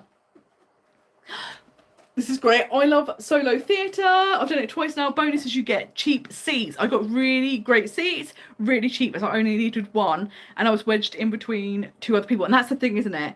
You get those amazing seats that are on their own that they normally can't sell. And like you say, you get great seats. You're like, this is fantastic. And there's all those like little benefits, which is great. And even stuff like restaurants sometimes, they're like, oh, well, we could sit one person, like we can't fit four, there's no more than 4 tables, or like, you know, some restaurants will have like bar seating, they're like, we can sit there. So sometimes you can have that, like it can be a great benefit sometimes. Stephanie says, I love a solo day. I'm going to the theatre solo this Friday. Oh, that's exciting. What are you going to see? And yeah, I love going to the theatre as well. It's just so fun, and like you say, get the great seats. And you don't have to miss out, which is so much fun. And I recently, if you are in the UK, I recently went to see Glamazon Prime. I'd seen them before. They had a different name. But basically what they are is they're an improv group. But what they do is when you turn up, you write down a film and a synopsis of the film. And everyone in the audience does that. And then they put it in a little like box. They then pull out 2. And the audience then decide what film, and they improvise a musical of that film on the spot. And it is hysterical. It's so good. The first time I went, it was Indiana Jones Raiders of the Lost Ark. And then when I went recently, it was Top Gun. Absolutely hysterical. Brilliant. So if they are anywhere near you, please go see them, because it is such a fantastic night and it's so much fun. I love this. I gave up waiting for people to do stuff. My social circle was very small, with my majority away at uni, so I decided not to wait around for people and started doing stuff myself. And yes, that is the way to do it, isn't it? Because there's so many things you can miss out on. But when you go, do you know what? I'm going to step outside my comfort zone and do this. And then once you've done it, you feel comfortable doing it more and more. And it's wonderful, because then you never have to miss out on anything. And it's just such a joy. It's lovely.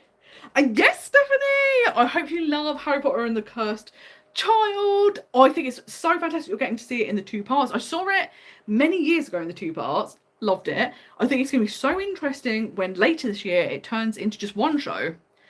And I'd kind of like to see that, so you can see the difference. Like, how have they made that into one show? So yeah, I just think that's going to be absolutely amazing. So have a great time. Jamie also loves solo theatre trips. This chat got me looking to Moulin Rouge as it's touring near me, and they've got a fair few solo seats for £40. So I know, are we booking now? And that's the thing, isn't it? When you get to have those like great seats for great prices, it's so exciting. So you will have to let us know what you think. That's a show I haven't seen. So that's going to be very, very exciting. It's going to be so good. And Stevie asks, what Disney trips do you have on the horizon? We've just booked Shanghai tickets for next spring, which is very exciting. Shanghai looks absolutely incredible. So I hope you have the best time. We need to hear all about it. And I am going to Disneyland Paris at the end of September, when the Halloween season has just started. So I'm very excited to go back for Halloween season. And earlier on, we announced exclusively in the live stream that I have booked to go to Disney World for my 40th birthday in January. So that's going to be very exciting, and I'm going to start making videos about that trip soon, which is going to be so much fun. So all of the planning is currently happening, which is just so good. I love that. This is not a camera shy cat. Jaffa knows. He's just like, if there's a camera on, the people of the internet want to see cats. I love that. He's like, I'll just come and sit down. Just come and hang out. But I love that you went to see Robbie Williams, and I'm glad you had a great time, because that's the thing, isn't it? Like, it's the worst when there's like a musician you love or something like that, and you don't know anyone else that wants to go, or they can't go on that date, or they don't have the money, and you would hate to miss out. So when you get to see people and you're like, this is iconic, it is so good. And a lot of things, like especially stuff like the cinema, when you're in the cinema, you don't talk to you shouldn't talk to other people. I'd like to tell everyone in the cinema that, because a lot of people apparently don't know that. But in theory, you're not talking to the person next to you. So sometimes it can be nice to talk to the person after the film about the film, but I'm like, actually, when you're in the cinema, you're not meant to be chatting. So like, it's fine to just be on your own, because no one else should be talking. Although I feel like I need to give this lecture in the cinema because everyone is talking. It was actually ridiculous. So I love the Conjuring films, and last year I went to see the Conjuring film, which was kind of supposed to be the final one that's with the Warrens. Whether that will be the final one, we'll find out. And these two girls spoke literally the entire film. They didn't stop. They weren't even watching the film. They were literally talking and on their phones, and they were near me, and they were really getting on my nerves. And then it was getting to like the climax of the film, and I was like, I don't want to miss out on the details because it's distracting me. And I'm someone that if there's any kind of like noise or sounds or movement, or like, I get really distracted. I can't concentrate. So I was like, oh god, this is driving me nuts. And the thing is, I was like, do you know what, I'll just say like, oh, you know, sorry, is it okay to stop talking, like, you know. But by that point I'd been stewing for over an hour. So I was like, you know, in your head rehearsing like, oh, I'm just gonna say this, I'm gonna say this. And then I was like, can you please be quiet, everyone can hear you talking. Which they did briefly stop. Then someone at the back of the cinema shushed me. And I was like, where's that energy been for the past hour? Outrageous. And I was like, you could thank me later that I shut them up, everyone. But I think I'm getting to that age now where you're just like, I can't not say anything now because it literally drives me mad. I do think it's probably because people got so used to in the pandemic being at home where you can obviously talk over things and look at your phone. But actually, that's one of the reasons I like the cinema, because if I'm at home, I can't concentrate on anything. Whereas if I'm in the cinema, it's 3 hours where I solely focus on one thing, and I never ever do that. I just never can focus. So, yes. If they're going to distract me, it's not. It's like yesterday I went to the cinema. The man next to me had a family-size bag of crisps, and he was rustling, crunching very loud.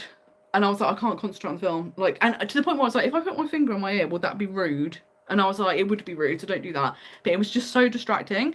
And then when he finished, he was going, and then he'd like, he did it so long. And I was like, can we calm down? And I was just like, I'm not someone built to go to the cinema, but seemingly. I love going to the cinema, but I can't be around other people. So if they could do cinemas for just one person, that'd be amazing. It's so funny. Oh, I saw Backrooms yesterday, Stevie! And you've got tickets for Toy Story. I've got tickets for Toy Story. It's going to be very exciting. And yeah, it's just so fun, isn't it, when there's lots of films coming up that you want to see, which is lovely. Oh, bless you, Karen. My son always talks the whole way through the movie. I buy him so many snacks to try and keep him quiet. I love that. That's fantastic, isn't it? It's like, we've got a solution, and snacks are the solution, which... snacks are the solution in a lot of situations, to be fair. So that's wonderful. I love it. Jamie said, Toy Story 5, I need to know what they were doing with Taylor Swift. Yeah, this is the thing, isn't it? Because there's this big talk that is she in the film, because TS apparently is trademarked for her, but they have been doing all of these Toy Story like billboards with obviously the Toy Story clowns, and they just say TS, which obviously we know stands for Toy Story, but in theory they shouldn't be able to do that because it's copyrighted unless they've got permission from her. And would she give permission if she wasn't involved? So I think that's going to be really interesting. So I'm like, oh, it's going to be so good. Oh, it's so exciting. You're going to Disneyland Paris at the end of September, the 20th to 22nd. I hope to get to see you one day in the parks. And this is the thing. I'm the worst at just missing people. Because I'm there the 28th to the 30th. So I'm like, of course I'm there. The wrong dates. But one day I'll pass across. It will happen. Karen, you are so right. Snacks at the cinema are ridiculous, aren't they? They are so expensive. It's absolutely wild. I remember years ago, Heston Blumenthal did a programme where he was trying to like make cinema food fancy. But beforehand, they sent him to a cinema to work. And he had like a bag and he was putting popcorn in it. He kept ripping the bags. And they were like, stop ripping the bags. And they were like, the bag costs more than the popcorn inside. And they were like, when you have like a bag or bucket of popcorn, it costs the cinema 1p. and they will charge you like £7-8.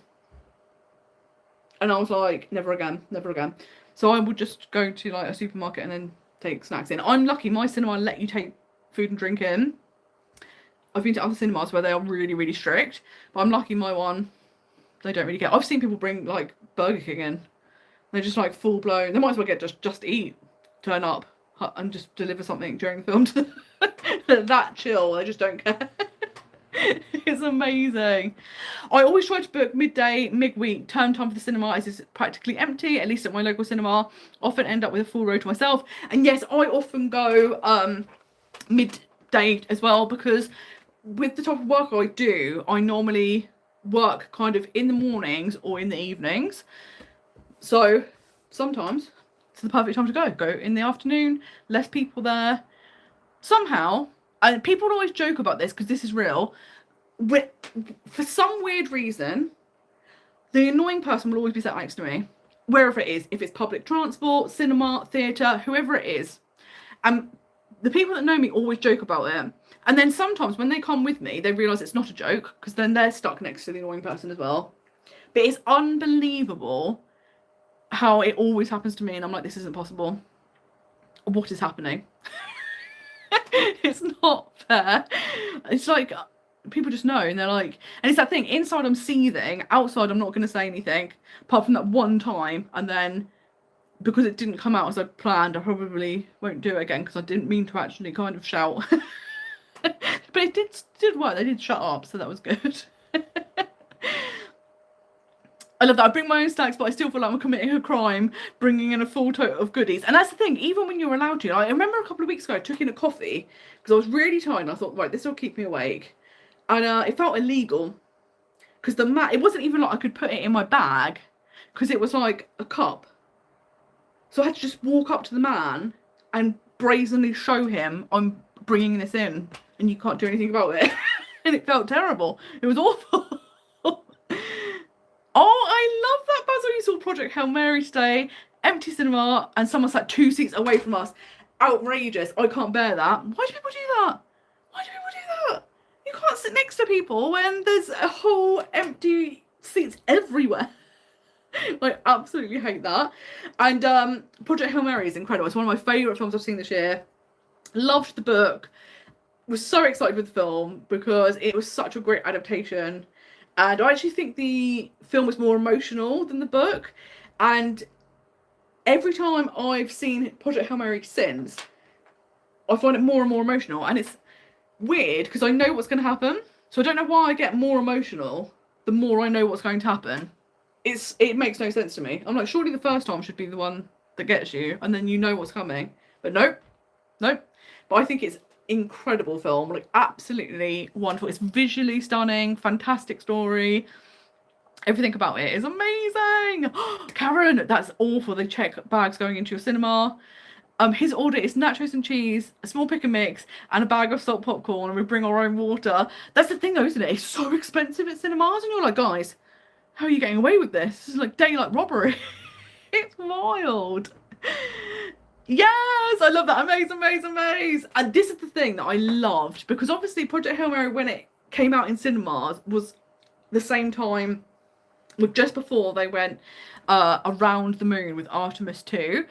And I loved the moment where the astronauts were talking about something they'd seen, and obviously they were projecting the images back to Earth as well.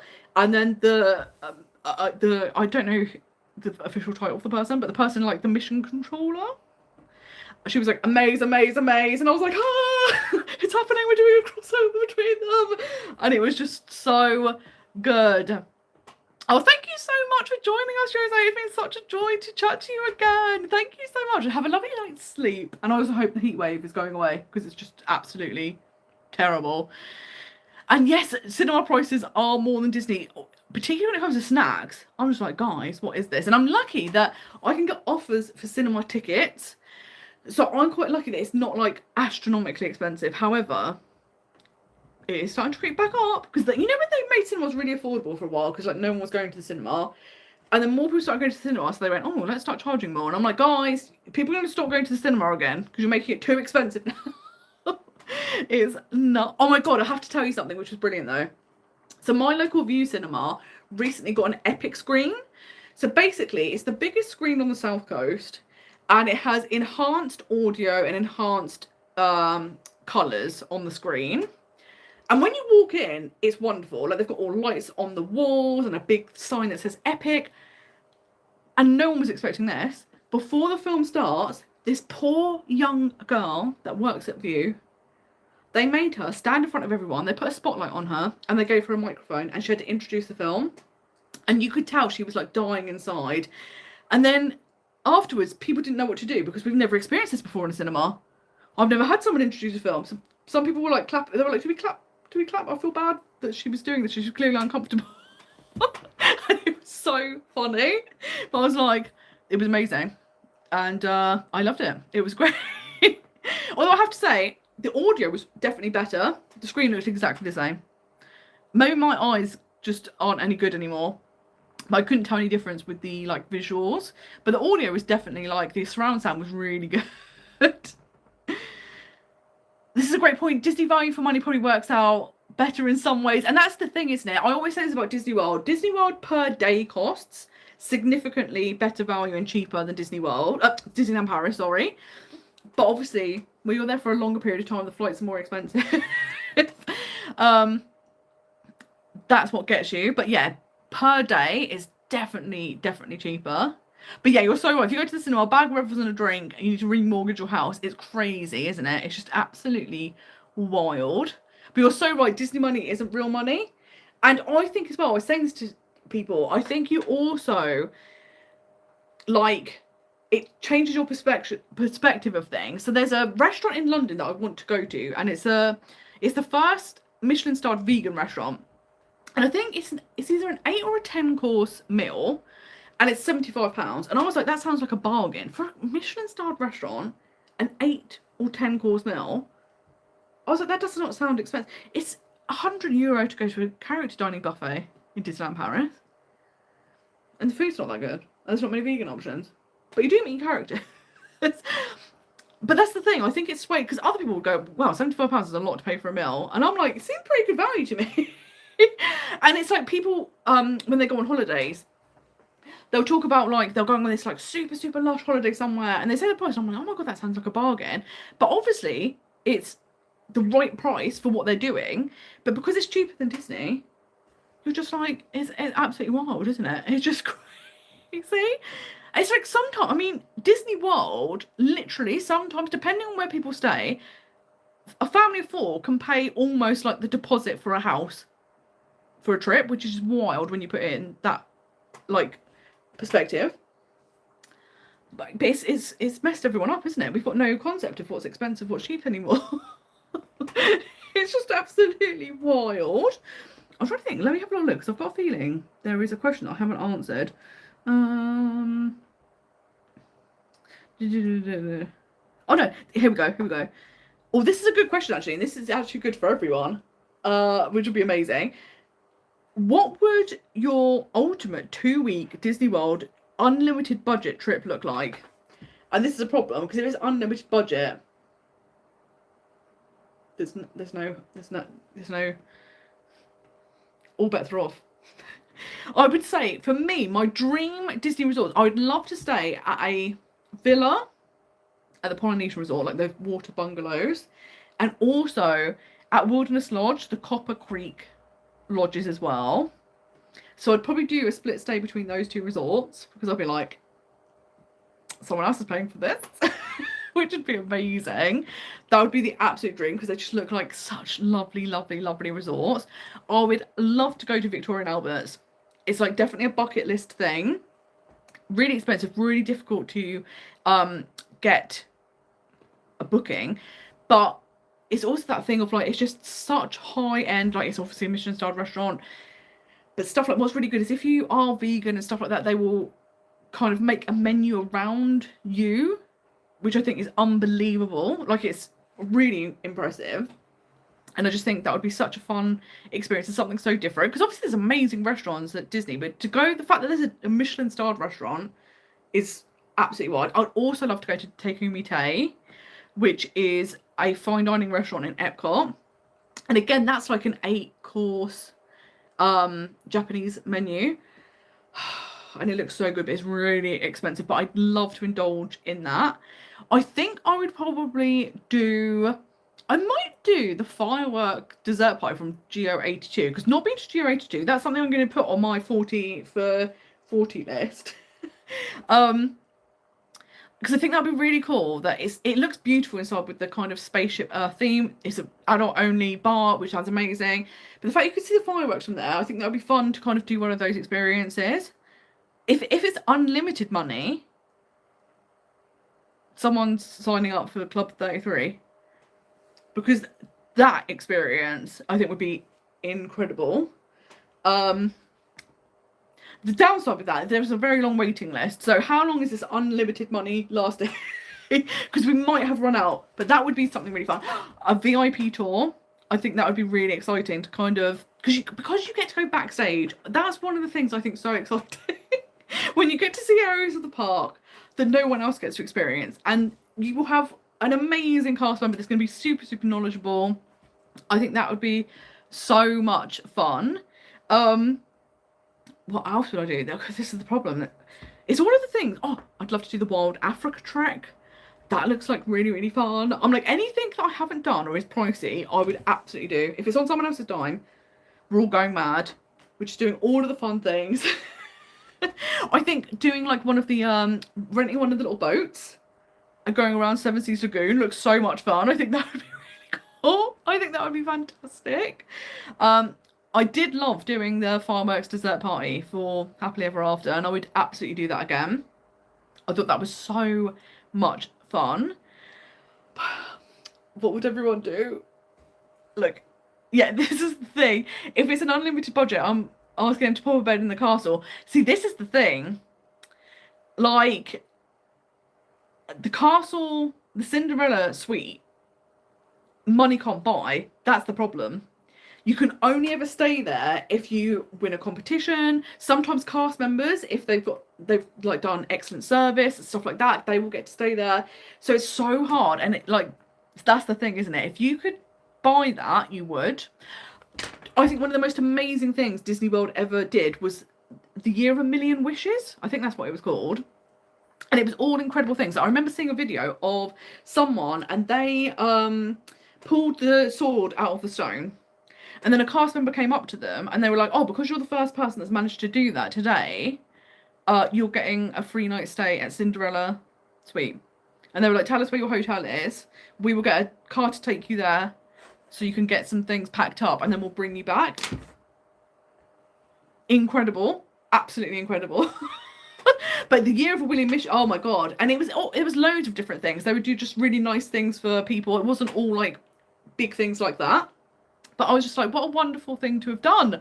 So yeah, that what a great thing. They should have done that again. Bring it back. Bring back a Year of a Million Wishes, please. But yes, Jamie, it's funny, isn't it, that this is the first time there's been like a Michelin-starred vegan restaurant in the UK.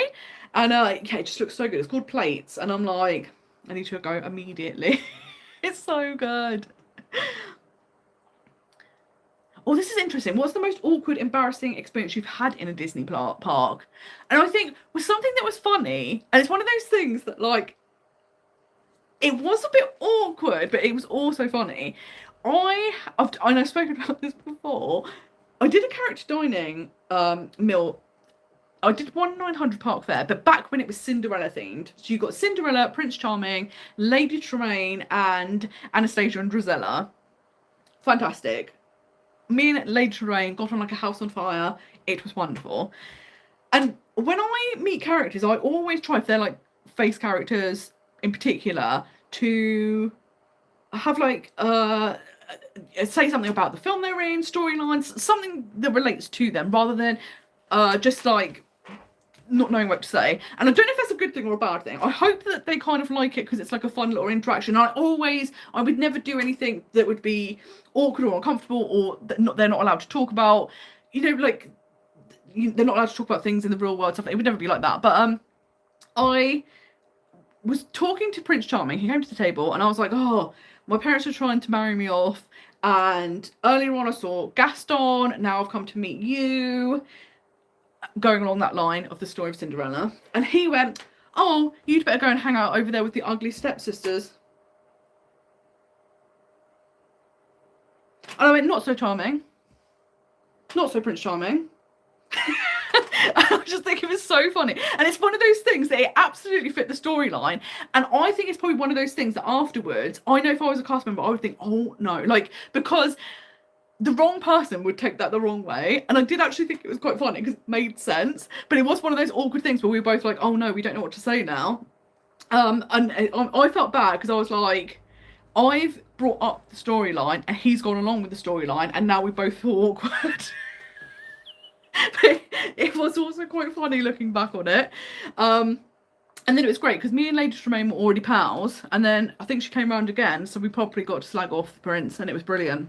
We loved it. We were both anti-prince.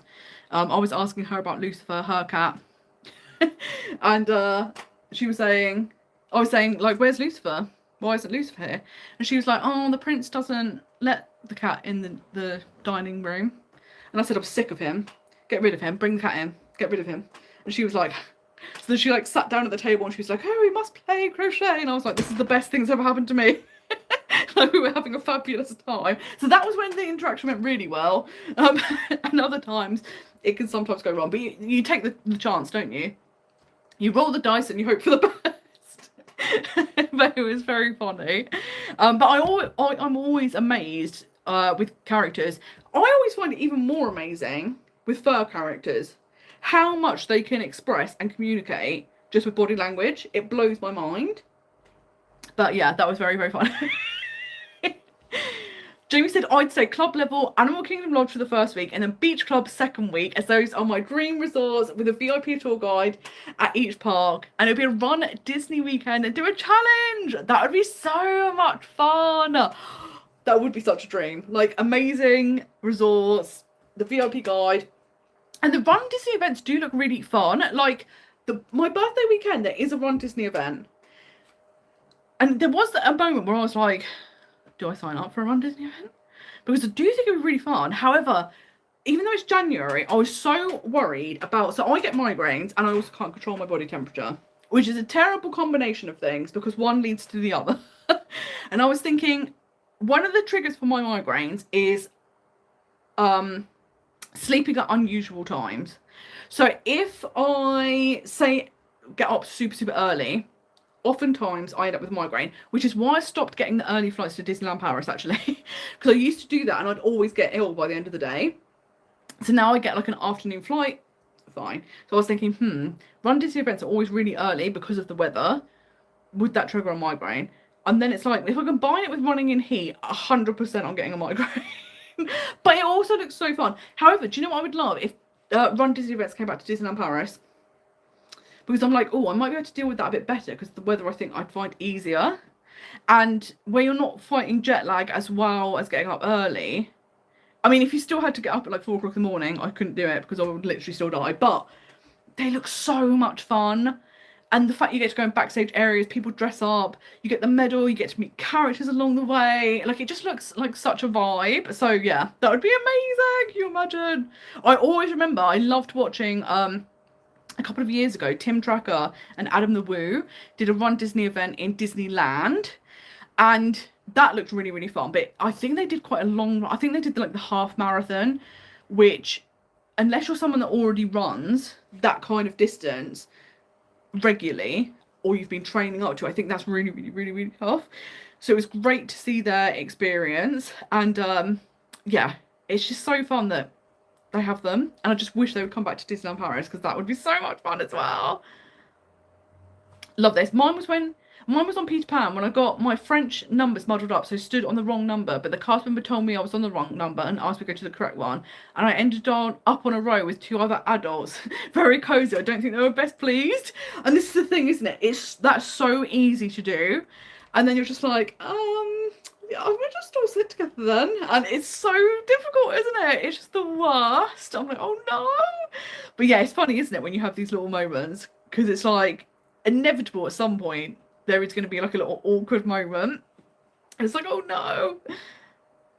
I love this. Awkward over for me was Crusher's Coaster in Disneyland Paris breaking down and sitting there for 20 minutes in the dark. Then the lights went on and seeing everyone really took me out of the fantasy. That's hysterical. Like, it's amazing, isn't it? Because everyone just sat there, like, we're not supposed to be seeing each other. This is weird. Why are we seeing each other? I absolutely love that.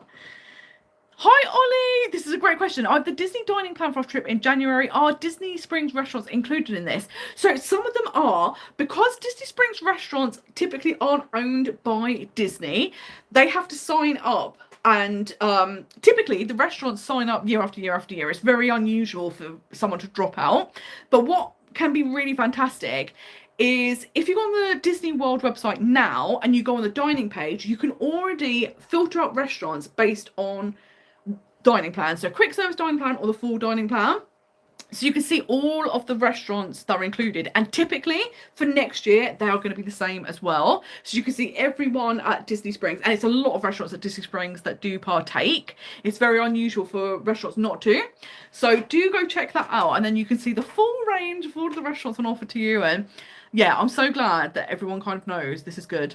We should get involved with this.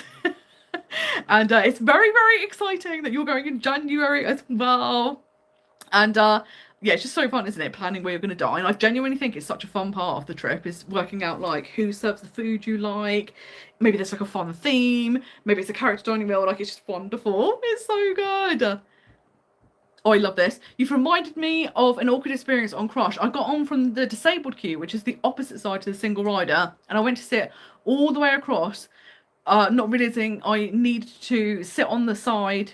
I sit in the seat on the side, and I was totally awkward with the person who came across from the single rider queue, who then had to sit and ride with this person. That's the thing, is, again, I think it's so easy to do. Any like mix-ups with seats are so easy to do. And something that I think is interesting in Disney World, and I don't think they do this so much in Disneyland Paris, but they definitely do it in Disney World, is if you're waiting to get on a ride, they will have people already in the queue to get on a ride, and then they'll send another group who will then go on the second ride. The amount of people this causes confusion, because they assume that they're all meant to get on the next queue. But if it's like 4 seats and 8 people are trying to get on, it doesn't work, and it causes so much confusion. And they do have like markings on the floor, but I suppose a lot of people don't look at the floor. They're just like looking at the ride queue and everything, and it's so easily done. Joey says, I was hoping they'd come back to Paris with California having to cancel theirs for an unexpected time. And that's the thing, isn't it? Like, the pandemic kind of really messed up a lot of things. And I feel like did Run Disney stop before the pandemic in Disneyland Paris? Or it was something to do with after the pandemic. There was something to do with, I think the team were laid off during the pandemic, and then it was really hard to start it up again. There was something going on, because my friend Liz, she's done about 20 Run Disney events. She ran the Disneyland Paris Run Disney Facebook page, knows all about it. It's absolutely incredible. But she was telling me once that there was a reason why it hasn't come back, and hopefully they will be able to resolve that and bring it back, because yeah, it would be so much fun. Karen says, I was just waiting for Tower of Terror, and my then 4-year-old kept saying, I want to go on with the scary people, meaning the ride itself, and was pointing at the people in front of us. They weren't best pleased. That's iconic. That's so brilliant. I absolutely love that. And I would have been trying to hold back laughter, because I'd have been like, oh no, this is so funny. And I feel bad that they think it's about them, but this is actually hysterical. That's so funny. I do remember when I was a kid, being in Disneyland Paris, and I'd been on Phantom Manor, but must have been scared, which is funny to me because I can't think of ever thinking it was scary, but obviously as a kid did think it was scary. And then we went to go on it a different day, and we got in the queue, and I started crying and going like, oh my god, it's so scary, like I don't want to go on there, you can't make me go on there. And then obviously all the other kids in the queue were like, she knows something. So then they started crying and refusing to get on the ride, and all of the parents were absolutely furious because they'd all been waiting, and now their kids were all like protesting and like, we're not going. And yeah, I felt a bit bad. Like now, looking back now, I feel a bit bad about it. At the time, I didn't care because I just didn't want to go on the ride, and I was not going to be forced to go on the ride. But yeah, those parents must have been furious. Sure, like, don't do that. Don't ruin the trip for other people. But it's so funny because now I just think it's so fun. But it's interesting, when I went with Kirstian last year, when we were in the stretching room, that there were moments where Kirstian was a bit nervous, and I always forget. I think because when you go on it so much and you come to love that attraction, it all becomes iconic, so you forget the scary part. But it's kind of nice actually when you go on with people and then you remember. Oh, I have to say, one of my favourite experiences ever was during the fireworks. There was literally no one in Frontierland at all. So I was with some friends. We went on Phantom Manor. We were the only people in the whole ride. The cast member, when we went in at first, was hysterical and kept like creeping up behind people and scaring them. It was brilliant. So everyone was freaked out already. And then when we went down and got into our Doom buggies, they gave us Doom buggies that were like 3 or 4 Doom buggies apart. So when you were on the ride, you couldn't see anyone else. You know, like with the bits where it turns and you could see people, couldn't see anyone. You literally felt like you were the only person on the ride. And I have to say, like that, it definitely was more spooky. And I was like, this is one of the most fun experiences. And that's so good. In fact, that's also something I've put down on my list, on my 40 for 40 list, is to try and be the last person on a ride. And I've seen this, it never occurred to me as a thing, but there's a thing that people have started doing at Disney World where if you can be on the last ride vehicle of the day, it's an exciting thing. And I was like, oh my god, I've never done that. And I love Tron. Going on Tron just before the ride closes is fantastic because you have a much shorter queue time, so it saves you that $20 than buying multi-pass or a single pass. And I was like, oh my god, how cool would it be to actually be the final person on Tron? The like last person in the actual queue. So I think I'm going to try and do that, which would be super fun. Or Smuggler's Run. Now, I've never been on Smuggler's Run because I get motion sick. And I know if I'm not the pilot, I 100% will feel ill. If I'm the pilot, because I'll be focusing on things, I won't have as much chance to feel ill. So I'm like, that might be a good ride to try and be the last person on, because you could then try and request, like, could I be the pilot so that I don't feel ill, please? Thank you. And then maybe I'll finally get to go on the ride because I won't be as worried. So yeah, I was like, I think that could be something that'd be really, really fun to do. It'll be so good. I love this. Stephanie said, I once did a princess breakfast and had a very short pixie cut at the time. Mulan absolutely roasted me for it and asked why I'd hacked off my hair with a sword. I grew it out not long after. And this is the thing when it goes wrong, isn't it? Because she was thinking, oh my god, like, we're the same. We're hacking our hair off with swords. And it's like, no, this is just coming across very badly. And it's just so awkward, isn't it? You're like, I don't know what to say about this. It's amazing. I love that Karen says that he says he's a lot older now and he still calls it the up and down ride with the scary people. That's wonderful. I love that because you're always going to have that memory, which is fantastic. Love this. When I went as a kid, I was so scared of Phantom Manor. It's not actually that scary now as an adult, but when I was on it, one of the times this trip, it broke down. It was actually kind of cool though, as I got to see everything with the lights on. Spoiler alert, the ghosts are all green and glowy. The only bit I didn't like is the lift due to claustrophobia. And yeah, that totally makes sense. And it's so interesting, isn't it, when you get to go on a ride with lights on. I've never had that experience, I don't think. I've never been evacuated off a ride. The only time, and I was so happy because I was vlogging when it happened. I was on the People Mover once, and when we went into Space Mountain, the lights were on. And I captured the moment, and I was just so overjoyed. And I was like, I can't believe this is happening! I've finally seen in Space Mountain with the lights on so I can see what the track looks like! And I was so excited. But that is so fun, isn't it? The idea of getting to kind of see an attraction in a way you're never meant to see it. I think that's so cool. Jose said, when I was 8 years old, I went on my first summer camp with the Scouts. We had to go to sleep, but all the kids knew they were going to wake us up for the spooky night walk. So when they woke us up, everyone was standing around in bed crying. So I started to cry, even though I had no idea what was going on. When we got back, I thought it was so much fun. Oh, bless you. Because that's the thing, isn't it? As a kid, it is like contagious because you're like, well, someone's scared for a reason. So now I need to be scared because they know something. It's just wild, isn't it? It's contagious as a child. And yeah, I absolutely love it. That's the thing, isn't it? It's just, oh, it's so funny. And this is the thing as well. Like, I remember well, actually, it wasn't like the ride broke down or the lights were on or anything. But when I was a child, this is why I don't like haunted houses, and why the first time I went to Halloween Horror Nights, I was very scared. The haunted house here is rubbish. You go in a little car thing, but it's literally, the walls are painted black, and then they have white paint of like a skeleton or a ghost. Absolute rubbish. No effort whatsoever. Not scary. However, when I was like 7 or 8, it was my friend's birthday. After we had like a birthday meal with her family, her dad took us down to the fun fair. Me and her went on this ride. Going around, man comes through with an axe, which we thought the man is part of the attraction. They're trying to make it scarier. So we were like, ooh. But, oh, that's clever, isn't it? We get outside. Pandemonium. Nobody knows who the man is. The police have been called.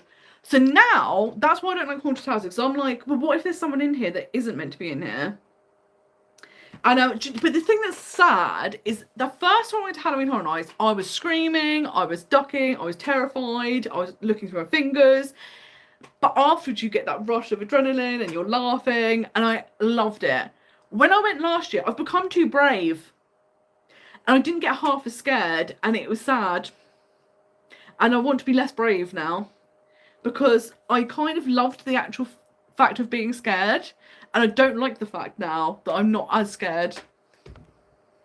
So I'd like to be able to reverse that somehow. Although there are definitely places, like I'd love to go to Tully's in the UK. So one year I went to Thorpe Park Fright Nights. Definitely scarier than Halloween Horror Nights, because the cast members can come right up to you, they can chase you, they can get in your face. Like, it's very different to Halloween Horror Nights, where the environment is really scary. The houses are unbelievable with the detail and everything, but like the cast members, they aren't coming up to you, they aren't chasing you, stuff like that. Fright Nights they are, so it's definitely scarier. But Tully's looks like that, but way more extreme. So I'm like, maybe I should go to Tully, because I think I would definitely be terrified there. Because there is something really, when people are like chasing you, awful. And they have really clever things. Like, one of the mazes I loved at Thorpe Park was they had one. You went into this room. In the middle of the room there was an electric chair, and then they put you in cages. Now, the person I was with, we luckily got put in the same cage, but some people were separated from their group. So there was this poor girl behind us who was in her own cage on her own. She'd been separated from her friends. And then someone was brought in and sat on the electric chair. And then the lights would go out, and then you'd hear them like screaming and stuff. And then the lights would come on. And then you'd notice that some people were missing from their cage. And you were like, where have they gone? And then eventually the lights go out, and it wasn't a wall behind you, it was a curtain, and someone pulls you out, and we were like, oh my god, and then they disappear, you don't see them, you know you've been pulled, but you don't know who it was. And then basically it's a maze, so there's like dead ends, there's like places that you can't get out, there's bits we have to like crawl through, there's people with chainsaws that are chasing you, like you get separated from the people that you're with. It was so much more intense than the House of Halloween Horror Night. So I'm like, maybe I need to go back to something like that, and then I'll remember to be scared again, and then I can have the full experience. I think that's the way to do it. Oh, it's so interesting. So when you walked out of Haunted Mansion, not Haunted Mansion, Phantom Manor, when you had to be evacuated, you were on the hill just before the statue heads. That's so interesting. That's so interesting, isn't it? You're like, where have I come from? Where am I? This is amazing. Oh, I love that Stephanie's like, to be fair, to Mulan, I did not suit a pixie card, so I actually think she did me a favour. That's amazing, isn't it? When you're saying to people, why are you growing your hair out? Mulan has given me a piece of advice and I'm following it. It's wonderful. Karen says, Space Mountain track is absolutely insane when the lights are on. I'm thinking in my head, how have my hands not hit anything when I put my arms up? And that's the thing, isn't it? You do realise like how close everything looks, and you're like, how the heck is this working? It is crazy, isn't it? Oh, I love that. It's like, that is such a scary but such a funny story. And yeah, the Horror Nights thing sounds horrendous. And that's the thing. I think in the UK it is amazing because they are definitely scary. And but it's so funny because it's like, last year I had a Merlin pass, so you can go to Thorpe Park, Alton Towers, like the main theme parks in the UK, but you can also go to Madame Tussauds, London Dungeons, London Eye. So I did a day trip to London, and I was like, I'm going to do London Dungeons, London Eye, because they're next to each other. And then I did another experience, I can't remember what it was, but there was something else, and I was like, brilliant. But went to the London Dungeons on my own, and I was thinking, oh, I don't know if this is going to be a good idea, but it was another really nice when it just made me realise I've become too brave again because I wasn't scared of anything. And the thing that was awkward though is because I was on my own, the scare actors would often single me out because they'll have interaction in the London Dungeons. But the problem was, because I was the only single person in my group, because what they do at the London Dungeons is you go around in a group. So it's not like you can just wander around like you used to. You're now in a group and you do everything together. But because the scare actors kept like interacting with me, it almost looked like I was a plant. It looked like I was a stooge. Because any time that someone would get picked on, it was always me. And I'm quite up for getting involved. Like, I'm not one of these people, you know, like you could be really shy and be like, oh, I don't want to like get involved. I will get fully involved. But then I was like, oh no, this does look like I'm a plant. It looks like I've been hired by the London Dungeons and it looks inauthentic now, but I literally am just a customer like everyone else. Well, I was just too brave, wasn't scared of anything. It was absolutely ridiculous because I was thinking if you go on your own you'll probably be scared. No, I've become too brave. Yosa said, I remember one time we were doing the night walk and someone was laying in the bushes to grab one of your ankles. Oh my gosh. We were walking in groups of 2 and she accidentally grabbed both of my ankles. So I went face first to the ground. That's horrendous. Wait, first and foremost, someone grabbing your ankles, absolutely terrifying. That is awful. But then horrific to also face first on the floor. Just like, now I'm scared and hurt. It's no good. I remember as a kid being scared by a Halloween walkthrough thing at a garden centre aimed at families, but the whole thing, they had the twins from The Shining and stuff in it, but they also had a clown jumping out and scaring you. And that's the thing, isn't it? Clowns are just not the one for a lot of people. And it's just like, oh, no. I remember, oh my God, it was so, it's not funny, but it also was funny. When I went to Fright Nights, I went with a friend, and it was the first time, we talked online, but it was the first time we'd met in person. And she is a massive, she goes to all the scare events. And she's someone that isn't really scared of things. The one thing I would say with Thorpe Park is it's not always the most organised. So we went into this house, it was a new house for that year. But when you walked in, there was no clear direction of where to go. So we followed some people, and then we all got kind of stuck in this thing. And then one of the scare actors had to come out of character to be like, you're all in the wrong place. So then we went somewhere else, and that was also the wrong place. So everyone ended up getting scattered all over the place. But me and her were walking, and it was pitch black, and then there'd be a strobe light, and I could see in the corner there was a clown. I thought, oh, here we go. Here we go, I've got to walk past him. Now, I did not know at the time that the person I was with, and they had not mentioned this, was legally registered blind. She can see, but not full vision. So she kind of needed me to help her get through the maze, particularly when it's pitch black or very low light. I did not know this. When I saw the clown, I scarpered, left her on her own, fend for herself, every man for themselves. I am getting out of here. Fight or flight. I am flighting. I'm going. So I ran past this clown, literally ran, and I was like, right, blah, blah, blah. And then I couldn't find her, and I was like, oh. So I turned around, and he'd followed me, and he was literally right behind me, and then I just ran, didn't just look for her, just left, just ran out of the house.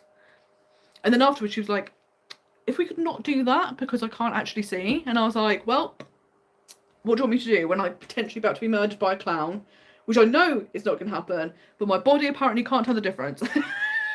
And I felt terrible afterwards because I was like, I feel really bad because you shouldn't just abandon people that need assistance. But I didn't know at the time, and my instincts took over. This is the thing, so many people do not like clowns, isn't it? Or Jack in the Box. Yes, it is. It's so funny, isn't it? The Jack in the Box is like, they're like, what? This would be great for kids.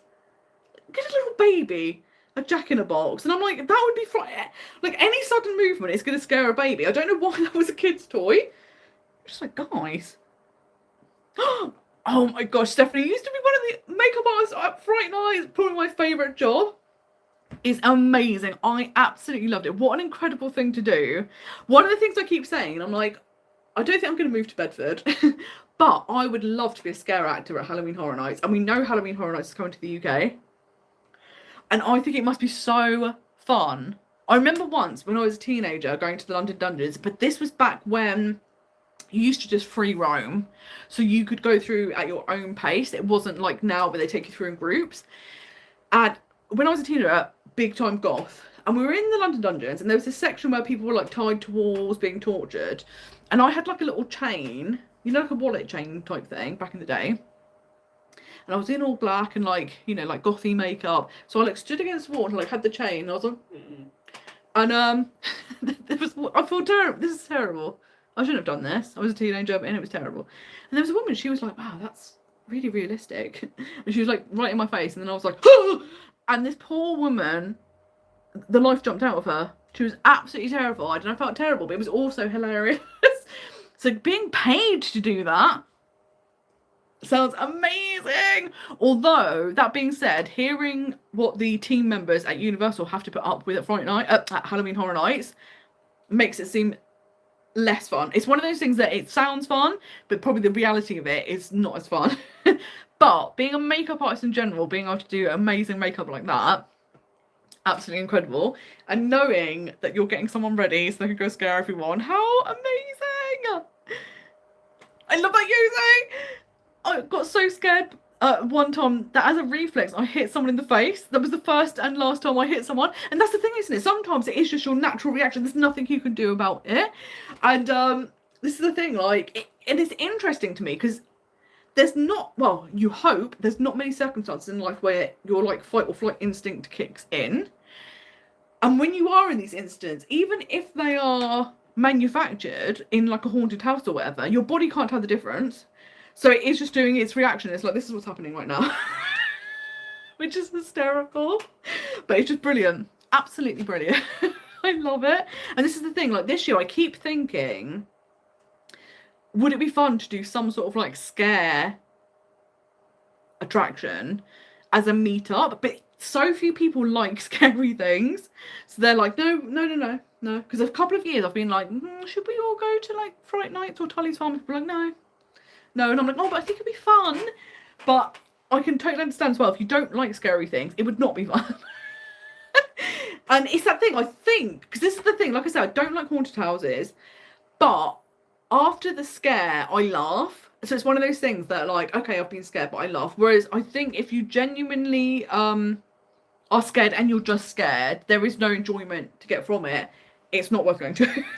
Do not put yourself through the stress. But if you're someone that like likes the scare and then you're like, oh, wasn't funny, brilliant. And that's something I have to say, I was so excited for the Terrifier house last year, and I love Art the Clown. I think he's absolutely hysterical. And going in that house was such a joy because instead of like being scared, every time I saw Art the Clown, I was like, hello, like a little child. And then he would like wave back, and it was so funny. And I actually loved that instead of having an experience where I was thinking, oh my god, I'm terrified, I actually had an experience where I was just like, it was like meeting a celebrity, and I was just so happy, and then the interactions were so fun. And I actually think, as a scare actor, that must have been really, really funny, because some people you would be able to properly scare, particularly people that don't like clowns, but other people that love Art the Clown, you'd get to have that fun interaction with, and yeah, it was just so good. Absolutely loved it. Jose, I will stay home after all these spooky walks as a kid. It's not my favourite hobby, but you're right, you will be laughing afterwards. And that's the thing, isn't it? It totally comes down to if it's scary but genuinely frightening and not fun, it's not worth doing because it will not be enjoyable. But if you can kind of get, I mean, my favourite thing at Halloween Horror Nights last year was seeing like these big groups of teenagers, and I'd be behind them in the queue, and in the queue they're like, big, I'm the big man. Get in the house, and they were literally screaming, and it was so funny, like jumping in the air, and it was one of those things. So I didn't want to laugh, but it was also really funny because, like we were saying, when you're in those situations, you are just having natural reactions. You can't help it. So it's so funny seeing them go from like the bravado to like just being scared. And I absolutely love that. There is no, you know, your real self will come out in one of those scenarios. And I absolutely love it. Such a joy. And I cannot wait for Halloween Horror Nights to come here. I'll have to go multiple times. And it's one of those things, like I'm not going to Halloween Horror Nights this year, but I'm still following all of the like what's going to be there. I think Sinners is going to be an absolutely incredible house. Sinners was one of my favourite films of last year. I think that has the capacity to be both scary and also really fun, which I think is a great combination. So I can't wait to see what else is going to be announced, what other houses there's going to be. But I always forget how quickly the time flies, because these are just so much fun, and I can't believe it is now 10:30. We were talking 3.5 hours. But it's been such a joy. So I just want to say thank you so much. I never ever take it for granted that you choose to spend a Sunday evening chatting with me, and it is always so fun chatting about Disney. It's so wonderful getting to see so many people month after month after month. So just thank you so much. I really appreciate it, and it's always such fun, always such joy, so many laughs, and we have to make it happen. We've all got to cross paths at some point. It's going to happen. It will happen. Because we need to meet in person. It's going to be wonderful. But yes, you are so right, Karen. It is interesting what people find scary or not. And it's funny, isn't it, how one thing's really scary to one person and not at all to someone else, and vice versa. It's just so interesting, and I think, yeah, that's something I love about it. It's brilliant. But yes, oh, I'm so glad that you found the lives last month and had such a great time, that you've come back and you're gonna come back next month. And it's always such a joy whenever I get a notification on my phone that you've left a comment on a video. It's so kind of you to take the time out. So thank you so much for joining, and yeah, thanks everyone. It's just so much fun. I love the live streams. It's so wonderful to chat, and we've had such good chats today. So interesting. So I hope you all have a lovely June. I can't believe, where is the year going? It's gone so fast.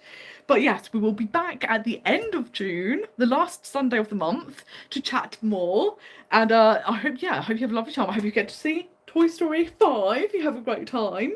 And yeah, lots of videos will be coming up. I'm going to do the trip announcement videos very soon, which is going to be so much fun. And I love that, like, this has been like the exclusive chat, so everyone knows. You're all the insiders, you know, which is wonderful. And yeah, it's just so much fun to share the news. So I love it, and I've loved all the suggestions already. I'm just so excited about the trip. So thank you so much. No, not spamming at all. I absolutely love it. It's such a joy to get a notification. So thank you so much. And yeah, have a lovely evening, everyone. And I hope you have a wonderful week next week. Hopefully, well, I would say I hope it cools down, but apparently it's going to rain. So I'd love it if it didn't rain, but just was more comfortable for everyone. So we can just enjoy ourselves. But thank you so much again. And I will see you very soon. Well, in a month's time. There'll be videos in between though. But we'll still get to chat. And come on Instagram, send me messages. See you soon, guys. Bye. Bye. Oh, I always